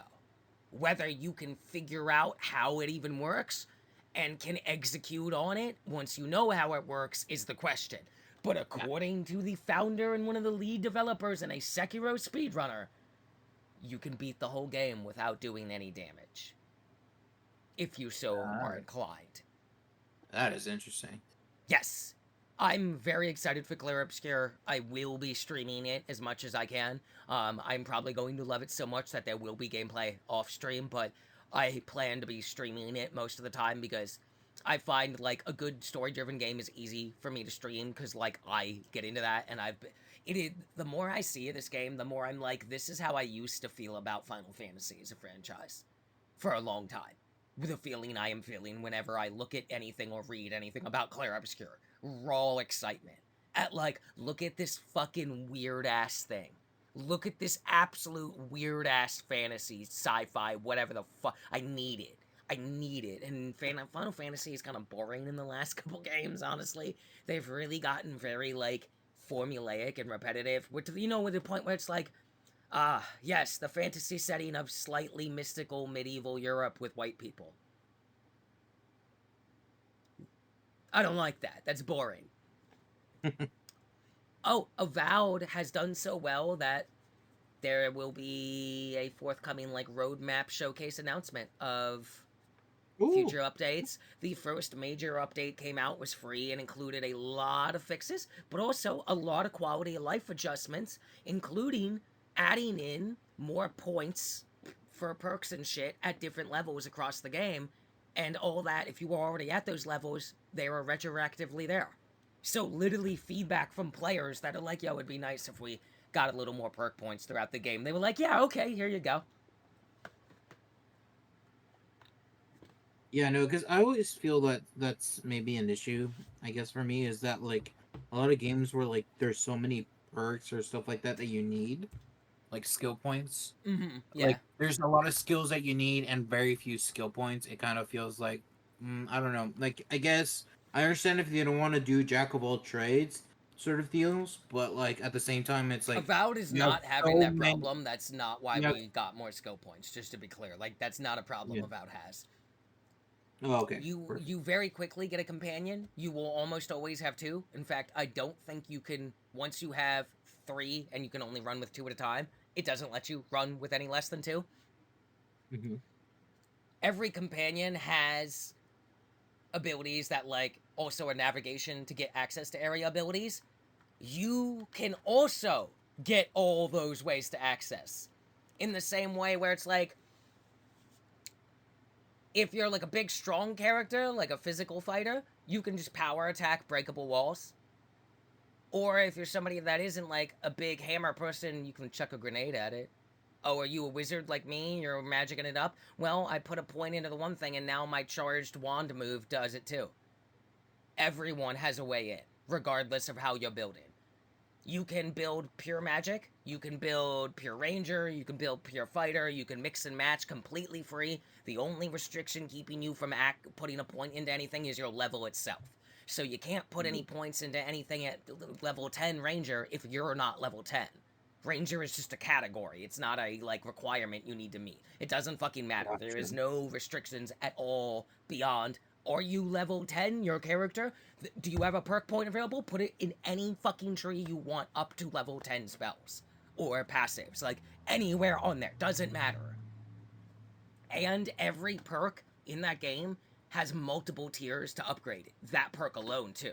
For instance, like at the start with my mage, like I'm like doing the wand thing. Now my wand, if I do a charged like shot with it, it explodes with an AOE, and the initial impact does extra damage and extra element effect if I have that on there. And now the AOE, because it's maxed out to tier 3 of this perk specifically, called like Power Shot or something, the AOE now applies the original amount of damage and effect that the basic shot would apply. And the middle tier of that perk is the AOE applies a reduced of the regular version. I also now have one perk in bounce, so all my power shots bounce around to enemies. That's 1 point. Avowed is very good. Avowed is very good. Yeah, I mean, wishlist, news-wise, I know there's a bunch of shitty fucking Ubisoft news, and I kind of don't want to go over it. Other than that, it's unpleasant, it's bad. The company seems like it's kind of about to go under at any moment, and I kind of hope they do. Just out of a vindictive sense of, like, I hate to see people lose their jobs and shit, but also, it's not like Ubisoft has been a great job to have, apparently, ever, so... this is one of those I think we need to burn it to the ground and start over once. Mm-hmm. Which seems to be the case. I haven't really heard anything good out of there. Trying to think of any other news that came to mind for me. Some good news that I saw was that Yeah. game developers launched North America's first industry-wide union. Anyone can join. Hell yeah. The UVWCWA is the organization. That's awesome to hear. Trying to find to see what like the acronym stands for. Hold on a second. Oh, good lord. I don't need to know all United Video Game Workers. There you go. But I don't know what the CWA stands for, but maybe Canadian workers, since it's North America. Maybe, yeah. But yes, they have been formed, and anyone can join the union. So that's cool. See, we got something good. Ooh, I had heard, and it does seem very likely, considering recent things, that there is a Gears of War collection on its way to PS5. I'm assuming at least...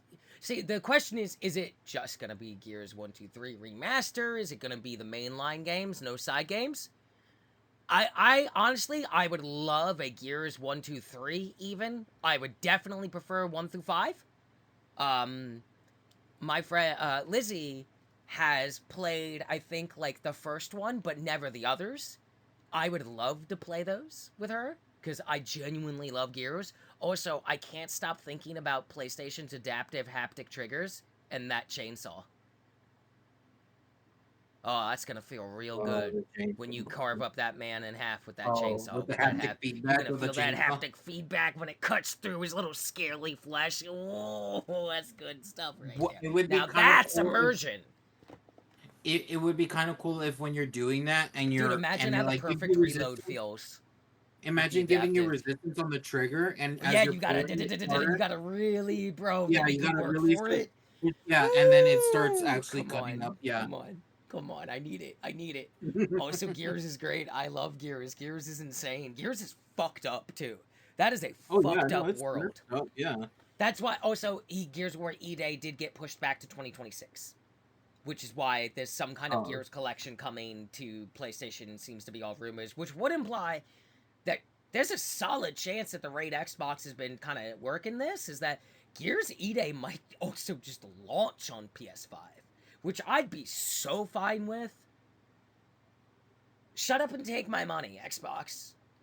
I'll give you the money. Give me my Gears. It's more like Microsoft now, because I feel like Xbox at this point, like, because I know I've seen this before where they're mentioning like they're not really interested in the hardware stuff anymore. They're just more interested in doing like the whole Xbox Game Pass stuff and just kind of like Yeah, they're still if gonna any, be in hardware, but the focus seems to be just get the product running, make it yeah, good, and put it on everything we fucking can. If that yeah, means we gotta eat a little crow and put it on PlayStation, who gives a shit? Crossplay exists, it'll keep the game alive 10 times longer. You'll make the investment back. It'll just take longer, but it's a way more guaranteed success rate in the long run, which is fine. As much shit as I give Xbox sometimes, I'd rather see this approach than see them ham fist their way into like dying and burning up with a bunch of IPs that no one can get a hold of. God, that would suck. Yeah, that'd be awful. So I'm glad we're not doing that. Hopefully. Other than that, you got more news, or do you want to go to pitch the wish list and wrap it up here? I guess we can go to pitch the wish list. Yeah. All right, what do you got for me? Let's see. What do I got for Show you? I me the know. money. Oh. I did this one recently. Uh, What's it called? The Mound Omen of Cthulhu. I feel there's been a lot of Cthulhu things popping up. Look, you can't blame me for Cthulhu stuff, but apparently the No, I whole can't. But I'm just saying there has been a lot of recently announced Cthulhu games. yes, I would not blame you. Yeah, Like we got the Sinking City 2 City is 2 announced. Crazy. coming Didn't out. think that would ever get a sequel. I'd heard of the Mound. I hadn't looked into it. There's another one where it's like in the future and you're like a guy in a weird exosuit under the sea. Like they announced like The 7 the different corner Cthulhu part? themed games. Yeah, no, yeah. I Cthulhu's completely back. As Cthulhu. Cthulhu's always back. Timeless, one might say. Exactly. Ageless. Forever a classic. These are jokes about how he's an eldritch being in case anyone hadn't caught up yet. You're welcome. It's the joke. It's the joke. Yeah, okay, so sell me on Yeah. this. What am I looking at? A Okay, co-op. so Okay. Ooh, yes. Cthulhu So co-op? the point of this is that you're back in the times of the conquistadors going into South America, Okay, I'm gonna getting gold, stop you right whatever. there. That's enough Mhm. to sell me on a lot of things. So, as, Did you say time period of conquistadors searching yes, for treasure? Treasure that mhm, may perhaps have some kind of unholy blood curse? potentially. Native American spooky lore that's really, really fucked up if you actually did. Hey, this is gonna be like a disclosure moment. Hey, if this like moment in the podcast makes you go down like a rabbit hole to like deep dive into Native American folklore, hey, yo, don't turn the light off for this one. Hey, don't do it. Yo, go read about shadow people. Hey, yo, fuck that shit. That shit's fucked. Hey, you know how like European mythology and folklore is all about a hero defeating the monster? That's cool. That's cute. That's quaint. Real bitch hours, says Native American lore. Where the lore is, hey, if you hear something breathing behind you in the forest, don't turn around or you're dead. No, you don't win. You just play by its rules and you get to live. This time. That's Native American like folklore. It is horrifying and stuff. Fascinating, but horrifying. And there's not any real way to ever there's no hero winning in their fables for some reason. There's a lot of like it's more just like cautionary tales, but like oh, it's fucked up, man. Shadow people, fucking skinwalkers, like wendigos, like everything's kind of bad and really good at killing you in their lore. It's Yeah. scary shit. Uh, and so kind of the point is that as you're looking for treasure, yes, there is basically Lovecraftian horrors Mhm. and these things. And kind of the point is that I guess there might be some roguelite experience because the whole thing is that you may end up failing getting the gold, so like you have to kind of go back Mhm. with like new people and like you're trying to like go on with this with proper equipment. But the whole thing is that as you encounter these horrors, um it all might Yeah, I'm like looking at the trailer right one of the big now. selling points is that the fact that like you might have hallucinations, and these Yeah. hallucinations are make it so like your friends look like enemies.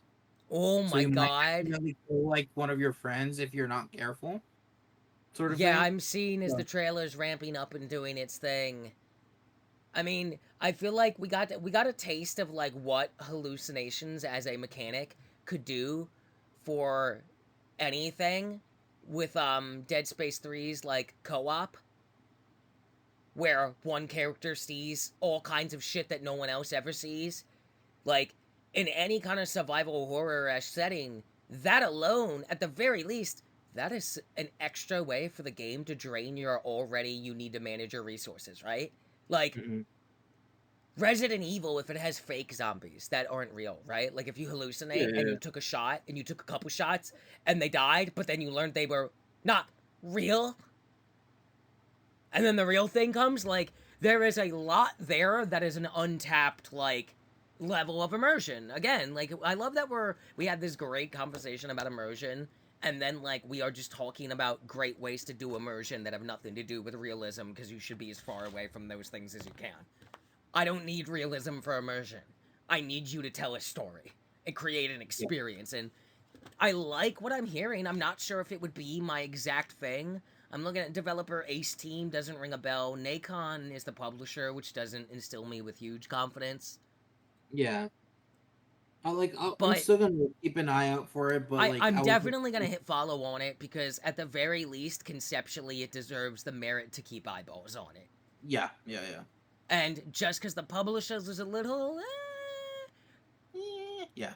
They're not the worst, but I wouldn't consider them the best. Although it looks like I'm looking at what did Ace Team make is what I'm looking at. Okay, so Clash, Artifacts of Chaos, I've vaguely heard about. Eternal Cylinder, I've heard a lot of good things. Both those games have very positive reviews. Rock of Ages, I am aware of. Not my thing, but hilarious. Mhm. Deadly Tower of Monsters, Abyss Odyssey. So what I'm seeing is a lot of games that they have one, two, three. They haven't made a lot. Rock of Ages, 1, 2, 3, Xenoclash 1 and 2, Abyss Odyssey, Deadly Tower of Monsters, Soul Seraph, Eternal Cylinder, and Clash Artifacts of Chaos. And now this thing coming out. But for the record, on Steam, every single one of these games, aside from Soul Seraph and Abyss Odyssey, are overall user reviews very positive. Every single one, except those two. And those two are only mixed. So they seem to have a pretty good reputation, apparently. Yeah, yeah. Indie studio that works with apparently this publisher often, but seems to more often than not deliver something compelling. Whether it's your thing or not is up to debate. So definitely worth keeping an eye on for sure. Yeah. I definitely Always gonna love keep to my see eye on another that. jab at the Cthulhuisms. We can never have enough. The world I live in is already mad enough. Why not go deeper? Go deeper. I would like to succumb to the madness, please. I was born in the madness. Okay, what do I want to pitch here? Let me do. Ooh. Hang on, I'm looking. I've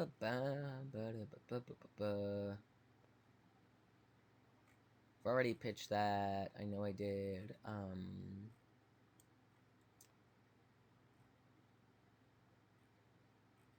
Hang on, I'm trying to look see Lou here. I don't want to pitch that. I already did.